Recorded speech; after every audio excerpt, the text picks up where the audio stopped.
मूक उचरे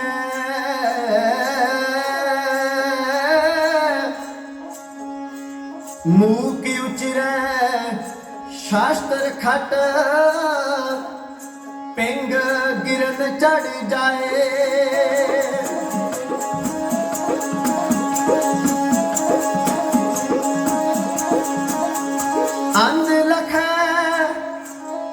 अंध लखै बदरो सुने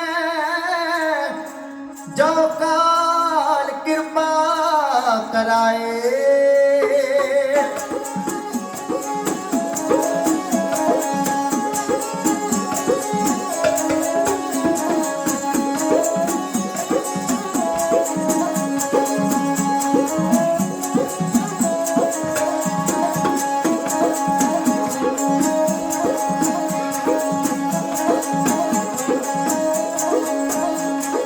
गुरु नानक ने जिथे पावन चरण सुहाया सी, गुरु नानक ने जिथे पावन चरण सुहाया सी, चौथे गुर ने कार सेवा दा टप लगाया सी, चौथे गुर ने कार सेवा दा टप लगाया सी। जिस धरती ते आन देव ते मस्तक ताते ने, जिस धरती ते आन देव ते मस्तक ताते ने, हर मंदिर दे दर्शन भागा वाले करते ने, हर मंदिर दे दर्शन कर्मा वाले करते ने।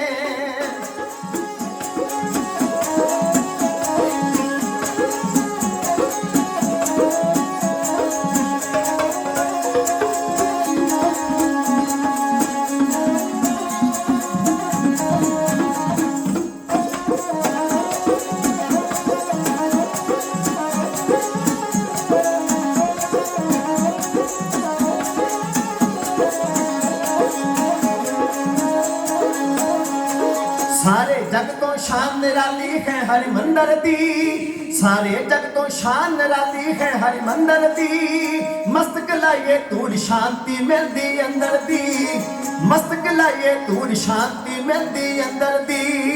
पाके दीद मुबारक सारे दुखड़े हरदे ने, पाके दीद मुबारक सारे दुखड़े हरदे ने।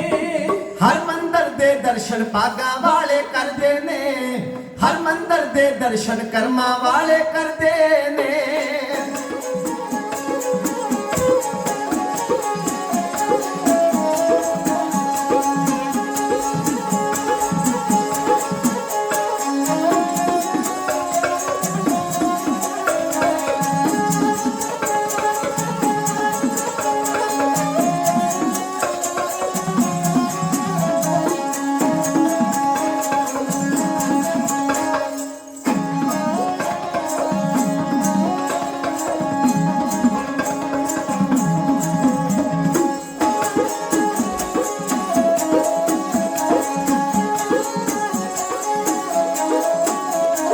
रस पिन्ने कीर्तन दा जिथे अमृत वरदा है, रस पिन्ने कीर्तन दा जिथे अमृत वरदा है।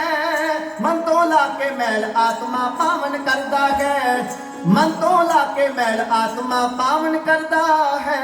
हंसा वाला जीवन पाके पिंगले तरदे ने, हंसा वाला जीवन पाके पिंगले तरदे ने।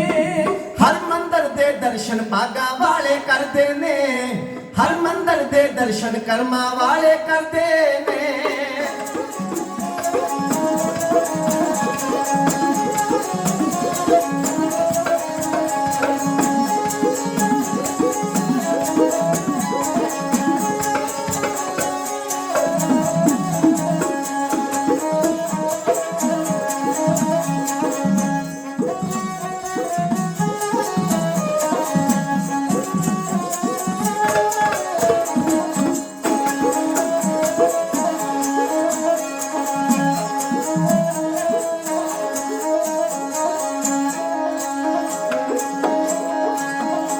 आवे जदों दिवाली नाले पुरब विसाखी दा,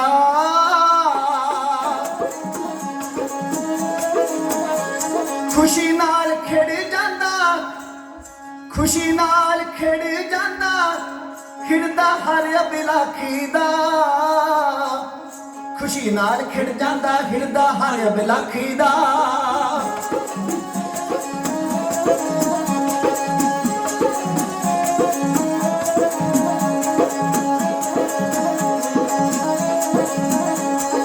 ਦੁਨੀਆ ਦੇ ਵਿੱਚ ਦਰ ਨਹੀਂ ਕੋਈ ਗੁਰੂ ਨਾਨਕ ਦੇ ਦਰ ਵਰਗਾ।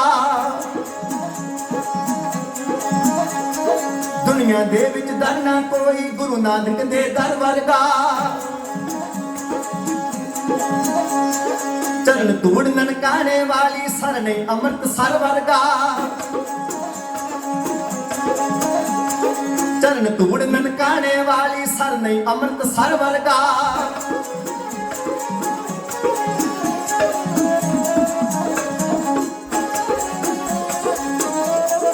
ਜਿੱਥੇ ਸਭੇ ਥਾਵ ਨਹੀਂ ਤੋ ਦਿਲ ਜਿਹਾ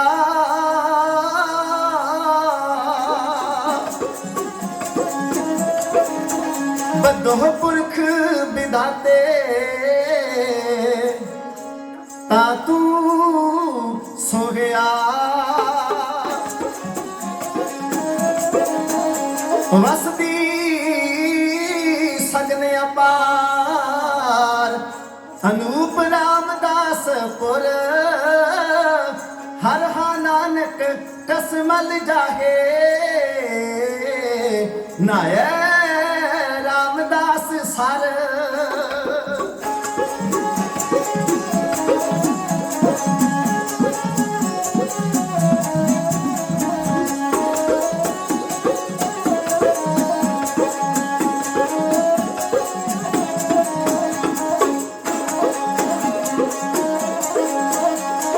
ਆਵੇ ਜਦੋਂ ਦੀਵਾਲੀ ਨਾਲੇ ਪੁਰਬ ਵਿਸਾਖੀ ਦਾ। ਆਵੇ ਜਦੋਂ ਦੀਵਾਲੀ ਨਾਲੇ ਪੁਰਬ ਵਿਸਾਖੀ ਦਾ। ਖੁਸ਼ੀ ਨਾਲ ਖਿੜ ਜਾਂਦਾ ਹਿਰਦਾ ਹਰ ਬਲਾਖੀ ਦਾ। ਖੁਸ਼ੀ ਨਾਲ ਖਿੜ ਜਾਂਦਾ ਹਿਰਦਾ ਹਰ ਬਲਾਖੀ ਦਾ। ਨੂਰ ਅਤੇ ਸਤਬੀਰ ਸਵਾਲੀ ਐਸੇ ਦਾਤੇ ਨੇ। ਨੂਰ ਅਤੇ ਸਤਬੀਰ ਸਵਾਲੀ ਐਸੇ ਦਾਤੇ ਨੇ। ਹਰ ਮੰਦਰ ਦੇ ਦਰਸ਼ਨ ਬਾਗਾ ਵਾਲੇ ਕਰਦੇ ਨੇ। ਹਰ ਮੰਦਰ ਦੇ ਦਰਸ਼ਨ ਕਰਮਾਂ ਵਾਲੇ ਕਰਦੇ ਨੇ। ਹਰ ਮੰਦਰ ਦੇ ਦਰਸ਼ਨ ਭਾਗਾਂ ਵਾਲੇ ਕਰਦੇ ਨੇ। ਹਰ ਮੰਦਰ ਦੇ ਦਰਸ਼ਨ ਭਾਗਾਂ ਵਾਲੇ ਕਰਦੇ ਨੇ। ਕਰਮਾਂ ਵਾਲੇ ਕਰਦੇ ਨੇ ਭਾਗਾਂ ਵਾਲੇ ਕਰਦੇ ਨੇ। ਕਰਮਾਂ ਵਾਲੇ ਕਰਦੇ ਨੇ ਭਾਗਾਂ ਵਾਲੇ ਕਰਦੇ ਨੇ।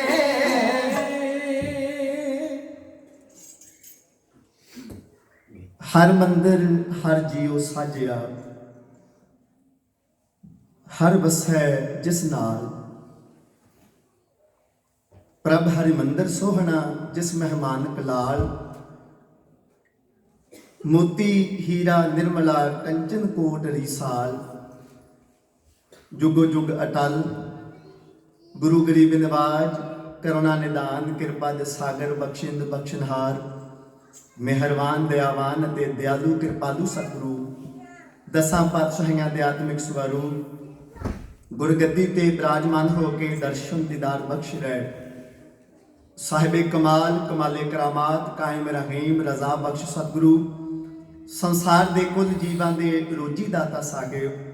ਧੰਨ ਧੰਨ ਧੰਨ ਸਾਹਿਬ ਸ੍ਰੀ ਗੁਰੂ ਗ੍ਰੰਥ ਸਾਹਿਬ ਜੀਓ ਮਹਾਰਾਜ ਸਾਹਿਬ ਸੱਚੇ ਪਾਤਸ਼ਾਹ। ਸਤਿਗੁਰਾਂ ਦੀ ਪਾਵਨ ਅਤੇ ਪਵਿੱਤਰ ਹਾਜ਼ਰ ਹਜ਼ੂਰੀ ਅੰਦਰ ਬੜੀ ਸ਼ਰਧਾ ਬੜੀ ਭਾਵਨਾ ਦੇ ਨਾਲ ਦੂਰੋਂ ਨੇੜਿਓਂ ਚੱਲ ਕੇ ਹਾਜ਼ਰੀਆਂ ਭਰਨ ਵਾਸਤੇ ਸਤਿਗੁਰਾਂ ਦੇ ਦਰਬਾਰ ਪਹੁੰਚੇ ਅਤੇ ਸੱਜ ਬੈਠੇ ਗੁਰੂ ਰੂਪ ਗੁਰੂ ਪਿਆਰੇ ਗੁਰੂ ਸਵਾਰੇ ਗੁਰੂ ਖਾਲਸਾ ਸਾਧ ਸੰਗਤ ਜੀ।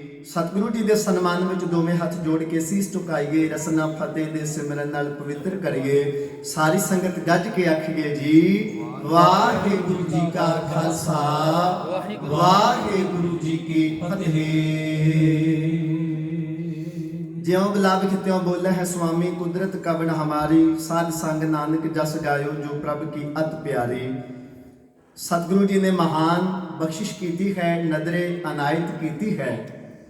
ਸਤ ਸੰਗਤ ਦੀ ਦਾਤ ਪ੍ਰਾਪਤ ਹੋਈ ਹੈ। ਗੁਰਦੇਵ ਕਿਰਪਾ ਕਰਨ ਇਸ ਸਮੇਂ ਤੋਂ ਆਪਾਂ ਸਾਰੇ ਭਰਪੂਰ ਲਾਹਾ ਪ੍ਰਾਪਤ ਕਰ ਸਕੀਏ। ਆਪ ਸੰਗਤ ਜਿਸ ਮਹਾਪੁਰਸ਼ ਦਾ ਆਗਮਨ ਪੁਰਬ ਆਪ ਸੰਗਤ ਮਨਾ ਰਹੇ ਹੋ ਇਤਿਹਾਸ ਵਿੱਚ ਉਹਨਾਂ ਦੀ ਵਿਲੱਖਣ ਥਾਂ ਹੈ। ਗੁਰੂ ਦਾ ਇਤਿਹਾਸ ਉਹਨਾਂ ਨੂੰ ਅਣਖੀ ਯੋਧੇ ਵੀ ਕਹਿੰਦਾ ਹੈ। ਕਲਮ ਅਤੇ ਖੰਡੇ ਦੇ ਧਨੀ ਵੀ ਕਹਿੰਦਾ ਹੈ। ਗੁਰੂ ਦਾ ਇਤਿਹਾਸ ਉਹਨਾਂ ਨੂੰ ਸਿਰ ਲੱਥ ਸੂਰਮੇ ਵੀ ਕਹਿੰਦਾ ਹੈ। ਬੋਲ ਪਗਾਉਣ ਵਾਲੇ ਗੁਰੂ ਦਰਬਾਰ ਦੇ ਪਹਿਰੇਦਾਰ ਵੀ ਆਖਦਾ ਹੈ। ਗੁਰੂ ਪੰਥ ਲਈ ਆਪਣਾ ਆਪ ਨਿਸ਼ਾਵਰ ਕਰਨ ਵਾਲੇ ਬ੍ਰਹਮ ਗਿਆਨੀ ਨਾਮ ਰਸੀਏ ਤਤ ਬੇਤੇ ਧੰਨ ਧੰਨ ਬਾਬਾ ਦੀਪ ਸਿੰਘ ਸਾਹਿਬ ਜੀ ਸ਼ਹੀਦ, ਉਹਨਾਂ ਦਾ ਆਗਮਨ ਪੁਰਬ ਆਪ ਸੰਗਤ ਬੜੀ ਸ਼ਰਧਾ ਭਾਵਨਾ ਨਾਲ ਮਨਾ ਰਹੇ ਹੋ। ਹਜ਼ੂਰ ਕਿਰਪਾ ਕਰਨ ਆਪਾਂ ਪਿਆਰ ਭਾਵਨਾ ਦੇ ਨਾਲ ਉਹਨਾਂ ਦੇ ਪਵਿੱਤਰ ਜੀਵਨ ਨਾਲ ਇਤਿਹਾਸ ਦੇ ਰਾਹੀਂ ਜੁੜ ਸਕੀਏ। ਗੁਰਬਾਣੀ ਕੀਰਤਨ ਆਪ ਜੀ ਨੇ ਸਰਵਣ ਕੀਤਾ ਹੈ ਅਤੇ ਸੱਚਖੰਡ ਸ੍ਰੀ ਹਰਿਮੰਦਰ ਸਾਹਿਬ ਜੀ ਤੋਂ ਗੁਰੂ ਰਾਮਦਾਸ ਪਾਤਸ਼ਾਹ ਜੀ ਦੇ ਦਰ ਤੋਂ ਵਰਸਾਏ ਹੋਏ ਸਨਮਾਨਯੋਗ ਸਿੰਘ ਸਾਹਿਬ ਗਿਆਨੀ ਰਵੇਲ ਸਿੰਘ ਜੀ, ਉਹਨਾਂ ਦੇ ਪਾਸੋਂ ਆਪ ਜੀ ਨੇ ਗੁਰਬਾਣੀ ਸ਼ਬਦ ਵਿਚਾਰ ਅਤੇ ਨਾਲ ਸਨਮਾਨਯੋਗ ਬਾਬਾ ਦੀਪ ਸਿੰਘ ਸਾਹਿਬ ਜੀ ਦੇ ਜੀਵਨ ਵਿੱਚੋਂ ਅਣਮੁੱਲੇ ਬਚਨ ਆਪ ਜੀ ਨੇ ਸਾਂਝਾ ਕੀਤੇ ਨੇ, ਸਰਵਣ ਕੀਤੇ ਨੇ। ਕੁਝ ਸਮਾਂ ਮਹਾਰਾਜ ਜੀ ਨੇ ਢਾਡੀ ਵਾਰਾਂ ਦਾ ਬਖਸ਼ਿਸ਼ ਕੀਤਾ ਹੈ, ਕੁਝ ਕਹਿਣ ਦੀ ਅਸੀਸ ਪ੍ਰਦਾਨ ਕਰਦੇ ਹੋਏ ਇੱਕ ਵਾਰ ਸਰਬੱਤ ਦਾ ਭਲਾ ਮੰਗਦੇ ਹੋਏ ਪਿਆਰ ਸਹਿਤ ਸਾਰੀ ਸੰਗਤ ਆਖੀਏ ਜੀ, ਨਾਨਕ ਨਾਮ ਚੜ੍ਹਦੀ ਕਲਾ ਤੇਰੇ ਭਾਣੇ ਸਰਬੱਤ ਦਾ ਭਲਾ। ਮਾਝੇ ਦੇ ਇਲਾਕੇ ਵਿੱਚੋਂ ਪਾਵਨ ਪਵਿੱਤਰ ਨਗਰ ਹੈ, ਜਿਸ ਨਗਰ ਵਿੱਚ ਇਸ ਮਹਾਬਲੀ ਯੋਧੇ ਨੇ ਅਵਤਾਰ ਧਾਰਿਆ ਹੈ। ਇੱਕ ਸੜਕ ਲਾਹੌਰ ਤੋਂ ਨਿਕਲਦੀ ਹੈ, ਇੱਕ ਸੜਕ ਅੰਮ੍ਰਿਤਸਰ ਤੋਂ ਨਿਕਲਦੀ ਹੈ। ਜਿਹੜੀ ਸੜਕ ਲਾਹੌਰ ਤੋਂ ਨਿਕਲਦੀ ਹੈ ਉਹ ਵਾਇਆ ਖੇਮਕਰਨ ਹੋ ਕੇ ਅੱਗੇ ਭਿੱਖੀਵਿੰਡ ਆ ਕੇ ਇਸ ਤੋਂ ਅੱਗੇ ਪੱਟੀ ਸ਼ਹਿਰ ਆਉਂਦਾ ਹੈ, ਅੱਗੇ ਹਰੀਕੇ ਨੂੰ ਚਲੀ ਜਾਂਦੀ ਹੈ। ਜਿਹੜੀ ਸੜਕ ਲਾਹੌਰ ਤੋਂ ਨਿਕਲਦੀ ਹੈ, ਇੱਕ ਸੜਕ ਅੰਮ੍ਰਿਤਸਰ ਤੋਂ ਨਿਕਲ ਕੇ ਉਹ ਕਸੂਰ ਸ਼ਹਿਰ ਨੂੰ ਜਾਂਦੀ ਹੈ। ਹੁਣ ਕਸੂਰ ਸ਼ਹਿਰ ਪਾਕਿਸਤਾਨ ਵਿੱਚ ਹੈ, ਉਸ ਸਮੇਂ ਉਹ ਭਾਰਤ ਦਾ ਹਿੱਸਾ ਹੋਇਆ ਕਰਦਾ ਸੀ। ਇਹ ਦੋਨੋਂ ਸੜਕਾਂ ਲਾਹੌਰ ਅਤੇ ਅੰਮ੍ਰਿਤਸਰ ਤੋਂ ਨਿਕਲ ਕੇ ਵੱਖਰੇ ਵੱਖਰੇ ਸ਼ਹਿਰਾਂ ਤੋਂ ਨਿਕਲਦੀਆਂ ਨੇ, ਪਰ ਇੱਕ ਸ਼ਹਿਰ ਵਿੱਚ ਆ ਕੇ ਇੱਕ ਦੂਜੇ ਨੂੰ ਕ੍ਰਾਸ ਕਰਦੀਆਂ ਨੇ, ਕੱਟਦੀਆਂ ਨੇ। ਜਿੱਥੇ ਆ ਕੇ ਇਹ ਸੜਕਾਂ ਇੱਕ ਦੂਜੇ ਨੂੰ ਕ੍ਰਾਸ ਕਰਦੀਆਂ ਨੇ ਉਸ ਸ਼ਹਿਰ ਦਾ ਨਾਮ ਹੈ ਭਿੱਖੀਵਿੰਡ। ਭਿੱਖੀਵਿੰਡ ਦੇ ਚੌਂਕ ਦੇ ਬਿਲਕੁਲ ਨਾਲ ਨਗਰ ਹੈ, ਨਾਮ ਹੈ ਪਖੂਵਿੰਡ, ਜਿਸ ਨਗਰ ਦੇ ਵਿੱਚ ਸਨਮਾਨਯੋਗ ਬਾਬਾ ਦੀਪ ਸਿੰਘ ਸਾਹਿਬ ਜੀ ਨੇ ਆਗਮਨ ਧਾਰਿਆ। ਅਗਰ ਆਪ ਜੀ ਇਸ ਨਗਰ ਦੇ ਆਲੇ ਦੁਆਲੇ ਨਜ਼ਰ ਪਾਓਗੇ ਤੇ ਪਖੂਵਿੰਡ ਦੇ ਨਾਲ ਹੀ ਪਿੰਡ ਪੂਲਾ ਹੈ, ਜਿਸ ਪੂਲੇ ਪਿੰਡ ਵਿੱਚ ਸਨਮਾਨਯੋਗ ਭਾਈ ਸਾਹਿਬ ਭਾਈ ਤਾਰੂ ਸਿੰਘ ਜੀ ਪੈਦਾ ਹੋਏ। ਪੂਲਾ ਨਗਰ ਵੀ ਬਿਲਕੁਲ ਨਾਲ ਹੈ। ਇਹਦੇ ਲਾਗੇ ਨਗਰ ਵਾਹ ਹੈ, ਜਿੱਥੋਂ ਦੇ ਸ਼ਹੀਦ ਬਾਬਾ ਤਾਰਾ ਸਿੰਘ ਜੀ ਵਾਹ ਹੋਏ ਨੇ। ਇਹਦੇ ਲਾਗੇ ਨਗਰ ਸੁਰ ਸਿੰਘ ਹੈ। ਬਹਾਦਰ ਬਾਬਾ ਬਿਧੀ ਚੰਦ ਸਾਹਿਬ ਉਸ ਨਗਰ ਦੇ ਹੋਏ ਨੇ। ਬਿਧੀ ਚੰਦ ਸ਼ੀਨਾ ਗੁਰੂ ਕਾ ਸੀਨਾ ਭਾਉ ਭਗਤ ਲੀਨਾ, ਜੋ ਵਰ ਮੰਗਿਆ ਸੋ ਵਰ ਦੀਨਾ, ਕਦੇ ਕਮੀ ਨਾ। ਛੇਵੇਂ ਗੁਰਦੇਵ ਜੀ ਨੇ ਜਿਨ੍ਹਾਂ ਨੂੰ ਇਹ ਬਖਸ਼ਾ ਦਿੱਤੀਆਂ, ਉਹਨਾਂ ਦਾ ਨਗਰ ਵੀ ਇੱਥੋਂ ਬਿਲਕੁਲ ਨਾਲ ਹੈ। ਇਹਦੇ ਲਾਗੇ ਹੀ ਨਗਰ ਸਿੰਘਪੁਰਾ ਹੈ, ਨਵਾਬ ਕਪੂਰ ਸਿੰਘ ਜੀ ਦਾ ਉਹ ਨਗਰ ਹੈ। ਇਹਦੇ ਲਾਗੇ ਨਗਰ ਗੱਗੋਬੂਆ ਹੈ, ਬਾਬਾ ਵੀਰ ਸਿੰਘ ਜੀ ਨੁਰੰਗਾਬਾਦੀਏ ਮਹਾਂਪੁਰਸ਼, ਉਹਨਾਂ ਦਾ ਉਹ ਨਗਰ ਹੈ। ਕਹਿਣ ਤੋਂ ਭਾਵ ਪਖੂਵਿੰਡ ਨਗਰ ਦੇ ਆਲੇ ਦੁਆਲੇ ਆਪ ਜੀ ਜਿਵੇਂ ਜਿਵੇਂ ਨਿਗਾਹ ਪਾਓਗੇ, ਹਰੇਕ ਨਗਰ ਵਿੱਚ ਕੋਈ ਨਾ ਕੋਈ ਮਹਾਂਪੁਰਸ਼, ਕੋਈ ਕੁਰਬਾਨੀ ਦੇਣ ਵਾਲਾ ਯੋਧਾ, ਸ਼ਹੀਦ ਪੈਦਾ ਹੋਇਆ, ਜਿਨ੍ਹਾਂ ਦੀ ਕੌਮ ਵਾਸਤੇ ਬੜੀ ਵੱਡੀ ਦੇਣ ਹੈ। ਉਹਦੇ ਲਾਗੇ ਇੱਕ ਨਗਰ ਹੈ ਡਲ, ਜਿੱਥੋਂ ਦੇ ਰਹਿਣ ਵਾਲੇ ਬਾਬਾ ਬਗੇਲ ਸਿੰਘ ਨੇ, ਜਿਨ੍ਹਾਂ ਨੇ ਸ਼ਹਾਦਤ ਦਾ ਜਾਮ ਬਾਬਾ ਤਾਰਾ ਸਿੰਘ ਜੀ ਵਾਂ ਜੀ ਦੇ ਨਾਲ ਪ੍ਰਾਪਤ ਕੀਤਾ। ਕੋਈ ਨਗਰ ਐਸਾ ਨਹੀਂ ਜਿਸ ਨਗਰ ਵਿੱਚ ਕੋਈ ਸ਼ਹੀਦ, ਕੋਈ ਗੁਰਮੁਖ ਮਹਾਂਪੁਰਸ਼ ਨਾ ਪੈਦਾ ਹੋਇਆ ਹੋਵੇ। ਪਖੂਵਿੰਡ ਨਗਰ ਦੇ ਵਿੱਚ ਧਰਮੀ ਪੁਰਸ਼ ਰਹਿੰਦੇ ਨੇ ਭਾਈ ਭਗਤੂ ਜੀ। ਉਹਨਾਂ ਦੇ ਘਰੋਂ ਬੀਬੀ ਜਿਉਣੀ ਰੱਬ ਦੀ ਬੰਦਗੀ ਕਰਨ ਵਾਲੇ ਨੇ, ਬੜੇ ਭਲੇ ਪੁਰਸ਼ ਨੇ। ਮਹਾਨ ਆਤਮਾਵਾਂ ਦਾ ਜਨਮ ਵੀ ਉਹਨਾਂ ਹੀ ਪਰਿਵਾਰਾਂ ਦੇ ਘਰ ਵਿੱਚ ਹੋਇਆ ਕਰਦਾ ਹੈ, ਜਿਹੜੇ ਮਾਂ-ਬਾਪ ਭਲੇ ਪੁਰਸ਼ ਹੋਣ, ਜਿਨ੍ਹਾਂ ਦੀ ਜ਼ੁਬਾਨ ਉੱਤੇ ਭਲਾ ਸ਼ਬਦ ਹੋਵੇ, ਜਿਨ੍ਹਾਂ ਦੀ ਜ਼ੁਬਾਨ ਉੱਤੇ ਭੁੱਲ ਸ਼ਬਦ ਹੋਵੇ, ਜਿਨ੍ਹਾਂ ਦੀ ਜ਼ੁਬਾਨ ਉੱਤੇ ਭਾਣਾ ਸ਼ਬਦ ਹੋਵੇ, ਜਿਨ੍ਹਾਂ ਦੇ ਹਿਰਦੇ ਵਿੱਚ ਪ੍ਰਭੂ ਵਸਿਆ ਹੋਵੇ, ਤੇ ਜਿਹੜੇ ਅੱਠੇ ਪੈਰ ਪ੍ਰਭੂ ਦਾ ਨਾਮ ਧਿਆਉਂਦੇ ਹੋਣ ਤੇ ਸਰਬੱਤ ਦਾ ਭਲਾ ਚਿਤਵਦੇ ਹੋਣ, ਉਹਨਾਂ ਹੀ ਘਰਾਂ ਦੇ ਵਿੱਚ ਬਾਬਾ ਦੀਪ ਸਿੰਘ ਜੀ ਵਰਗੇ ਮਹਾਂਪੁਰਸ਼ ਪੈਦਾ ਹੋਇਆ ਕਰਦੇ ਨੇ। ਕਿਉਂਕਿ ਗੁਰਬਾਣੀ ਨੇ ਉਹਨਾਂ ਮਾਵਾਂ ਨੂੰ ਧੰਨ ਕਹਿਣਾ ਹੈ, ਜਿਨ੍ਹਾਂ ਨੇ ਧੰਨ ਸੂਰਬੀਰਾਂ ਨੂੰ ਪੈਦਾ ਕੀਤਾ ਹੈ। ਇਸ ਲਈ ਮਾਂ, ਉਹ ਮਾਂ ਧੰਨ ਤਾਂ ਹੀ ਹੋ ਸਕਦੀ ਹੈ ਜਿਹੜੀ ਮਾਂ ਪ੍ਰਭੂ ਦੇ ਨਾਮ ਵਿੱਚ ਰੰਗੀ ਹੋਈ ਹੋਏਗੀ।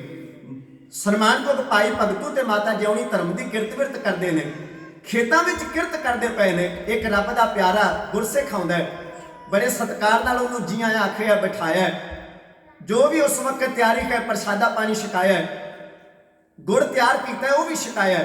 ਸ਼ਾਮ ਪਈ ਜਦੋਂ ਪਰਿਵਾਰ ਉੱਥੋਂ ਉਹ ਗੁਰਸਿੱਖ ਪਿਆਰਾ, ਰੱਬ ਦਾ ਪਿਆਰਾ ਮਹਾਂਪੁਰਖ ਚੱਲਣ ਲੱਗਿਆ, ਔਲਾਦ ਬਾਰੇ ਜ਼ਿਕਰ ਹੋਇਆ ਵੀ ਸਾਰਾ ਦਿਨ ਲੰਘ ਗਿਆ, ਤੁਸੀਂ ਦੋਵੇਂ ਜੀ ਇੱਥੇ ਕਿਰਤ ਕਰ ਰਹੇ ਹੋ, ਮਿਹਨਤ ਕਰ ਰਹੇ ਹੋ, ਪਰ ਨਾ ਕੋਈ ਧੀ ਨਜ਼ਰ ਆਈ ਹੈ, ਨਾ ਕੋਈ ਪੁੱਤਰ ਨਜ਼ਰ ਆਇਆ, ਤੁਹਾਡੇ ਬਾਲ ਬੱਚੇ ਨਜ਼ਰ ਹੀ ਨਹੀਂ ਪਏ। ਔਲਾਦ ਦਾ ਜ਼ਿਕਰ ਛਿੜਦਿਆਂ ਸਾਰੇ ਇਹਨਾਂ ਦੇ ਨੇਤਰਾਂ ਵਿੱਚ ਵੈਰਾਗ ਦਾ ਜਲ ਆਇਆ। ਵੈਰਾਗ ਦਾ ਜਲ ਰੱਬ ਉੱਤੇ ਕੋਈ ਗਿਲੇ ਦਾ ਪ੍ਰਤੀਕ ਨਹੀਂ, ਕੇਵਲ ਤੇ ਕੇਵਲ ਔਲਾਦ ਦਾ ਮੋਹ ਇਹਨਾਂ ਦੇ ਮਨ ਵਿੱਚ ਇੱਛਾ ਪ੍ਰਗਟ ਕਰਦਾ ਹੈ। ਕੇਵਲ ਉਹ ਪ੍ਰਗਟ ਕਰਦਾ ਵੀ ਇਹਨਾਂ ਦੇ ਨੇਤਰਾਂ ਵਿੱਚੋਂ ਵਗਿਆ ਹੋਇਆ ਜਲ ਇਹ ਪ੍ਰਗਟ ਕਰਦਾ ਵੀ ਇਹਨਾਂ ਦੇ ਮਨ ਵਿੱਚ ਤਮੰਨਾ ਹੈ, ਭਾਵਨਾ ਹੈ ਕਿ ਸਾਡੀ ਸੰਸਾਰ ਨਾਲ ਸਾਂਝ ਬਣੇ। ਭਾਈ ਭਗਤੂ ਨੇ ਬੜੇ ਪਿਆਰ ਨਾਲ ਆਖਿਆ, ਮਹਾਂਪੁਰਸ਼ੋ ਜੀਵਨ ਦਾ ਬਹੁਤਾ ਸਮਾਂ ਬਤੀਤ ਹੋ ਗਿਆ ਹੈ। ਅਰਦਾਸ ਤੇ ਕਰਦੇ ਹਾਂ ਵਾਹਿਗੁਰੂ ਦੇ ਚਰਨਾਂ ਵਿੱਚ, ਹੋ ਸਕਦਾ ਸਾਡੇ ਭਾਗਾਂ ਵਿੱਚ ਜਾਂ ਸਾਡੀ ਸੇਵਾ ਵਿੱਚ ਕੋਈ ਘਾਟ ਹੋਵੇ, ਅਜੇ ਤੱਕ ਸਾਡੀ ਸਾਂਝ ਸੰਸਾਰ ਨਾਲ ਨਹੀਂ ਬਣੀ। ਇਹਨਾਂ ਦੇ ਨੇਤਰਾਂ ਵਿੱਚੋਂ ਜਲ ਡੁੱਲਿਆ ਤੇ ਗੁਰਸਿੱਖ ਦਾ ਹਿਰਦਾ ਪਤੀਜਿਆ। ਮਨ ਵਿੱਚ ਆਇਆ ਮਨਾ, ਇੰਨੀ ਇਹ ਰੱਬ ਦੇ ਪਿਆਰਿਆਂ ਦੀ ਸੇਵਾ ਕਰਨ ਵਾਲੇ ਤੇ ਭਲੇ ਪੁਰਸ਼ ਨੇ, ਇਹਨਾਂ ਦੇ ਬਾਰੇ ਅਰਦਾਸ ਜ਼ਰੂਰ ਕਰਨੀ ਚਾਹੀਦੀ ਹੈ। ਸਤਿਗੁਰੂ ਨੇ ਦਾਤ ਵੀ ਉਹਨੂੰ ਕਿਹਾ ਕਿ ਜਿਹੜੀ ਅਕਾਲ ਪੁਰਖ ਤਰੁੱਠ ਕੇ ਬਖਸ਼ਿਸ਼ ਕਰੇ। ਮੰਗ ਕੇ ਤੇ ਭੀਖ ਲਈ ਜਾਂਦੀ ਹੈ, ਦਾਤ ਤੇ ਉਹ ਹੈ ਜੋ ਤਰੁੱਠ ਕੇ ਸਤਿਗੁਰੂ ਆਪ ਦੇਣ। ਮਹਾਰਾਜ ਦੀ ਬਾਣੀ ਦਾ ਬਚਨ ਹੈ, ਇਹ ਕਿਨੇ ਹੀ ਦਾਤ ਆਪਸ ਤੇ ਜੋ ਪਾਈ ਹੈ, ਨਾਨਕ ਸਾਹ ਕਰਾਮਾਤ ਸਾਹਿਬ ਤੁਠੈ ਜੋ ਮਿਲੇ। ਗੁਰਸਿੱਖ ਦੇ ਹਿਰਦੇ ਵਿੱਚ ਆਪ ਵਿਚਾਰ ਆਇਆ। ਇਹਨਾਂ ਨੇ ਨਹੀਂ ਕਿਹਾ ਵੀ ਅਰਦਾਸ ਕਰੋ, ਇਹ ਸੇਵਾ ਕਰਦੇ ਪਏ ਨੇ, ਪ੍ਰਭੂ ਦੇ ਭਾਣੇ ਵਿੱਚ ਰਹਿ ਰਹੇ ਨੇ, ਸਿੱਖੀ ਕਮਾ ਰਹੇ ਨੇ। ਤੇ ਗੁਰਸਿੱਖ ਸੇਵਾ ਤੇ ਪ੍ਰਸੰਨ ਹੋ ਕੇ ਆਪਣੇ ਆਪ ਅੰਤਰਾਤਮੇ ਵਿੱਚੋਂ ਆਵਾਜ਼ ਆਈ, ਇਹਨਾਂ ਬਾਰੇ ਅਰਦਾਸ ਗੁਰੂ ਨਾਨਕ ਸਾਹਿਬ ਦੇ ਚਰਨਾਂ ਵਿੱਚ ਜ਼ਰੂਰ ਕਰਨੀ ਚਾਹੀਦੀ ਹੈ। ਪਾ ਕੇ ਗਲ ਵਿੱਚ ਪੱਲਾ अरदास की है। शायर लिखता है, खुदा करता है मंजूर दुआ जब दिल से होती है, मुश्किल तो ये है ये मुश्किल से होती है। पर अगे फिर शायर लिखता है, जो बात दवा से नहीं होती वो बात दुआ से होती है। जब कामल मुर्शिद मिलता है तो बात खुदा से होती है। रब दे प्यारे ने अरदास की, तुरन लग्या आख्या मेरा मन कहता तुहाडे घर विच एक पुत्र अवश्य पैदा होएगा। बाणी का पवित्र महावाक है, बिरथी कदे ना हो वही। जन की अरदास गुरु नानक के दरबार झोली फैला के दामन फैला के मंगया होवे, हजूर झोली विच दात जरूर पाउंदे ने। मेरी अरदास है ते विश्वास है तुहाडे घर पुत्र जरूर पैदा होएगा। ते जिवें दीप संसार उत्ते चानन करया करदा है, रोशनी करया करदा है, इस तरीके नाल जिहड़ा पुत्र तुहाडे घर विच पैदा होएगा वो दीप की तरह संसार नूं चानन वंडेगा, रोशनी वंडेगा। ते मेरा बचन आप जी याद रखना, जिहड़ा पुत्र तुहाडे घर विच पैदा होएगा उहदा नाम दीप रखना। रब दा प्यारा बचन करके चलिया गया। समा अपनी चाले चलदा है। इन्हां ने भारी करी तपस्या, वड्डा भाग हर स्यों बन आई। वाहिगुरू भाग लाउंदे ने, पर लाउंदे ने सेवा करन वालियां आत्मावां नूं, सिमरन करन वालियां आत्मावां नूं, जिनके चोले रतने प्यारे कंत तना कै पास धूड़ तना की जे मिलै जी। कहो नानक की अरदास, रब दे नाम विच रंगी हुई रूह भाई भगतू ते माता जिउणी सिक्कां सिक्खदियां सोचां सोचदियां ओ वडभागी दिन आया है। माघ दा महीना है, 26 जनवरी सन 1682 ईस्वी अमृत वेले दे समय पखूविंड नगर दे विच माता जिउणी जी दी मुबारक कुख तो भाई भगतू जी दे पावन पवित्र ग्रह विखे महापुरुष धन धन बाबा दीप सिंह साहब जी दा आगमन इउं हुंदा है।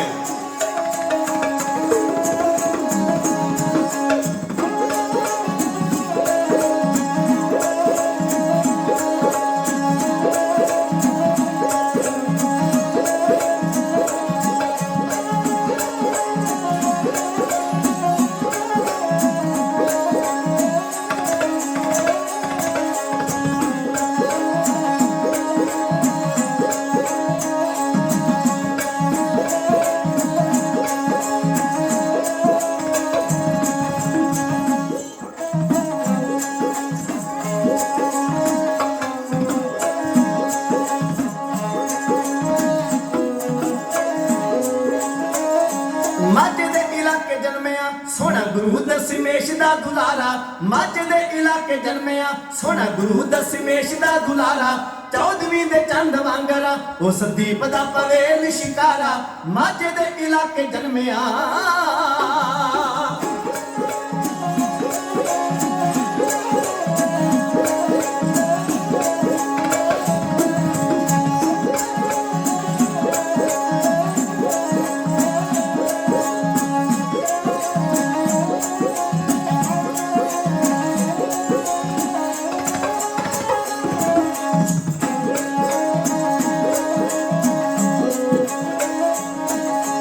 पखूविंड वसदा सी धर्मी पुरुष एक प्रभु जी दा शुक्र गुजार सी।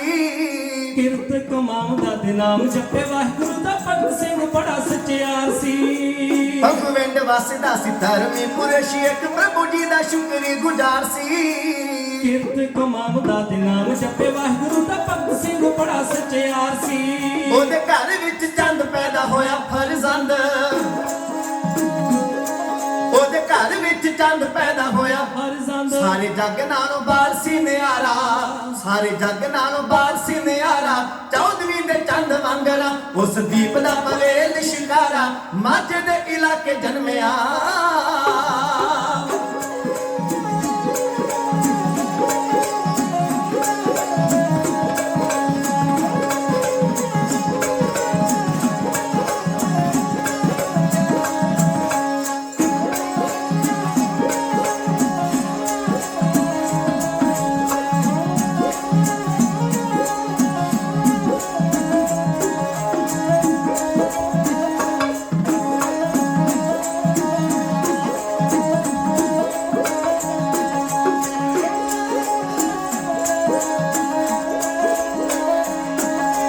ਵੱਡੇ ਭਾਗਾਂ ਵਾਲੀ ਮਾਤਾ ਜੀਵਨੀ ਸਪੁੱਤੀ ਹੋਈ ਸੋਹਣਾ ਲਾਲ ਗੋਦ 'ਚ ਖਿਡਾ ਲਿਆ ਸਤਿਗੁਰਾਂ ਦੀ ਮਿਹਰ ਹੋਈ ਸੇਵਕਾਂ ਨੂੰ ਮਾਣ ਦੇ ਕੇ ਜੱਗ ਨਾਲ ਰੱਬ ਨੇ ਰਲਾਇਆ ਵੱਡੇ ਭਾਗਾਂ ਵਾਲੀ ਮਾਤਾ ਜੀਵਨੀ ਸਪੁੱਤੀ ਹੋਈ ਸੋਹਣਾ ਲਾਲ ਗੋਦ 'ਚ ਖਿਡਾ ਲਿਆ ਸਤਿਗੁਰਾਂ ਦੀ ਮਿਹਰ ਹੋਈ ਸੇਵਕਾਂ ਨੂੰ ਮਾਣ ਦੇ ਕੇ ਜੱਗ ਨਾਲ ਰੱਬ ਨੇ ਰਲਾਇਆ ਮਾਤਾ ਪਿਤਾ ਖੁਸ਼ ਲਾਏ ਭਾਗ ਵਾਹਿਗੁਰੂ ਨੇ ਲਾਏ ਮਾਤਾ ਪਿਤਾ ਖੁਸ਼ ਲਾਏ ਭਾਗ ਵਾਹਿਗੁਰੂ ਨੇ ਮਾਤਾ ਪਿਤਾ ਖੁਸ਼ ਲਾਏ ਭਾਗ ਵਾਹਿਗੁਰੂ ਨੇ ਬੜਾ ਢਲਕਦਾ ਸੀ ਮੱਥੇ ਦਾ ਸਿਤਾਰਾ ਬੜਾ ਢਲਕਦਾ ਸੀ ਮੱਥੇ ਦਾ ਸਿਤਾਰਾ 14ਵੀਂ ਦੇ ਚੰਦ ਵਾਂਗਰਾ ਉਸ ਦੀਪ ਦਾ ਪਵੇ ਲਿਸ਼ਕਾਰਾ ਮਾਝੇ ਦੇ ਇਲਾਕੇ ਜਨਮਿਆ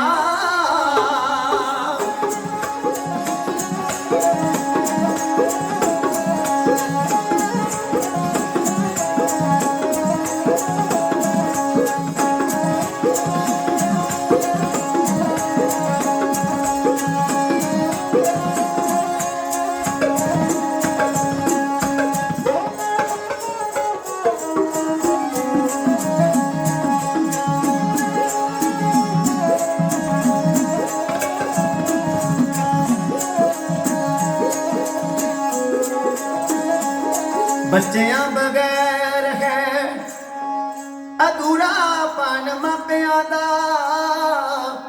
ਦੁਨੀਆ ਲਈ ਦਾਤ ਅਨਮੋਲ ਹੈ ਸਤਿਗੁਰ ਸਾਚੇ ਦੀਆ ਭੇਜ ਚਿਰ ਜੀਵਨ ਉਪਜਿਆ ਸੰਜੋਗ उधर माहे आय किया निवास माता के मन बहुत विदास जमया पूत भगत गोविंद का प्रगटिया सब में लिखया तुर का दसी मासी हुक्म बालक जन्म लिया मिटया सोग महा आनंद थिया गुरबानी सखी आनंद गावे साचे साहिब के मन पावे वदी वेल बहु पीड़ी चाली धर्म कला हर बंद बहाली मन चिंदिया सतगुरु दिवाया भय अचिंत एक लिव लाया ज्यों बालक पिता ऊपर करे बहुमान बुलाया बोले गुर के भान गुज्जी शनी नाही बात गुरु नानक तुठा की नींदात परमेश्वर दिता बन्ना दुख रोग का डेरा पन्ना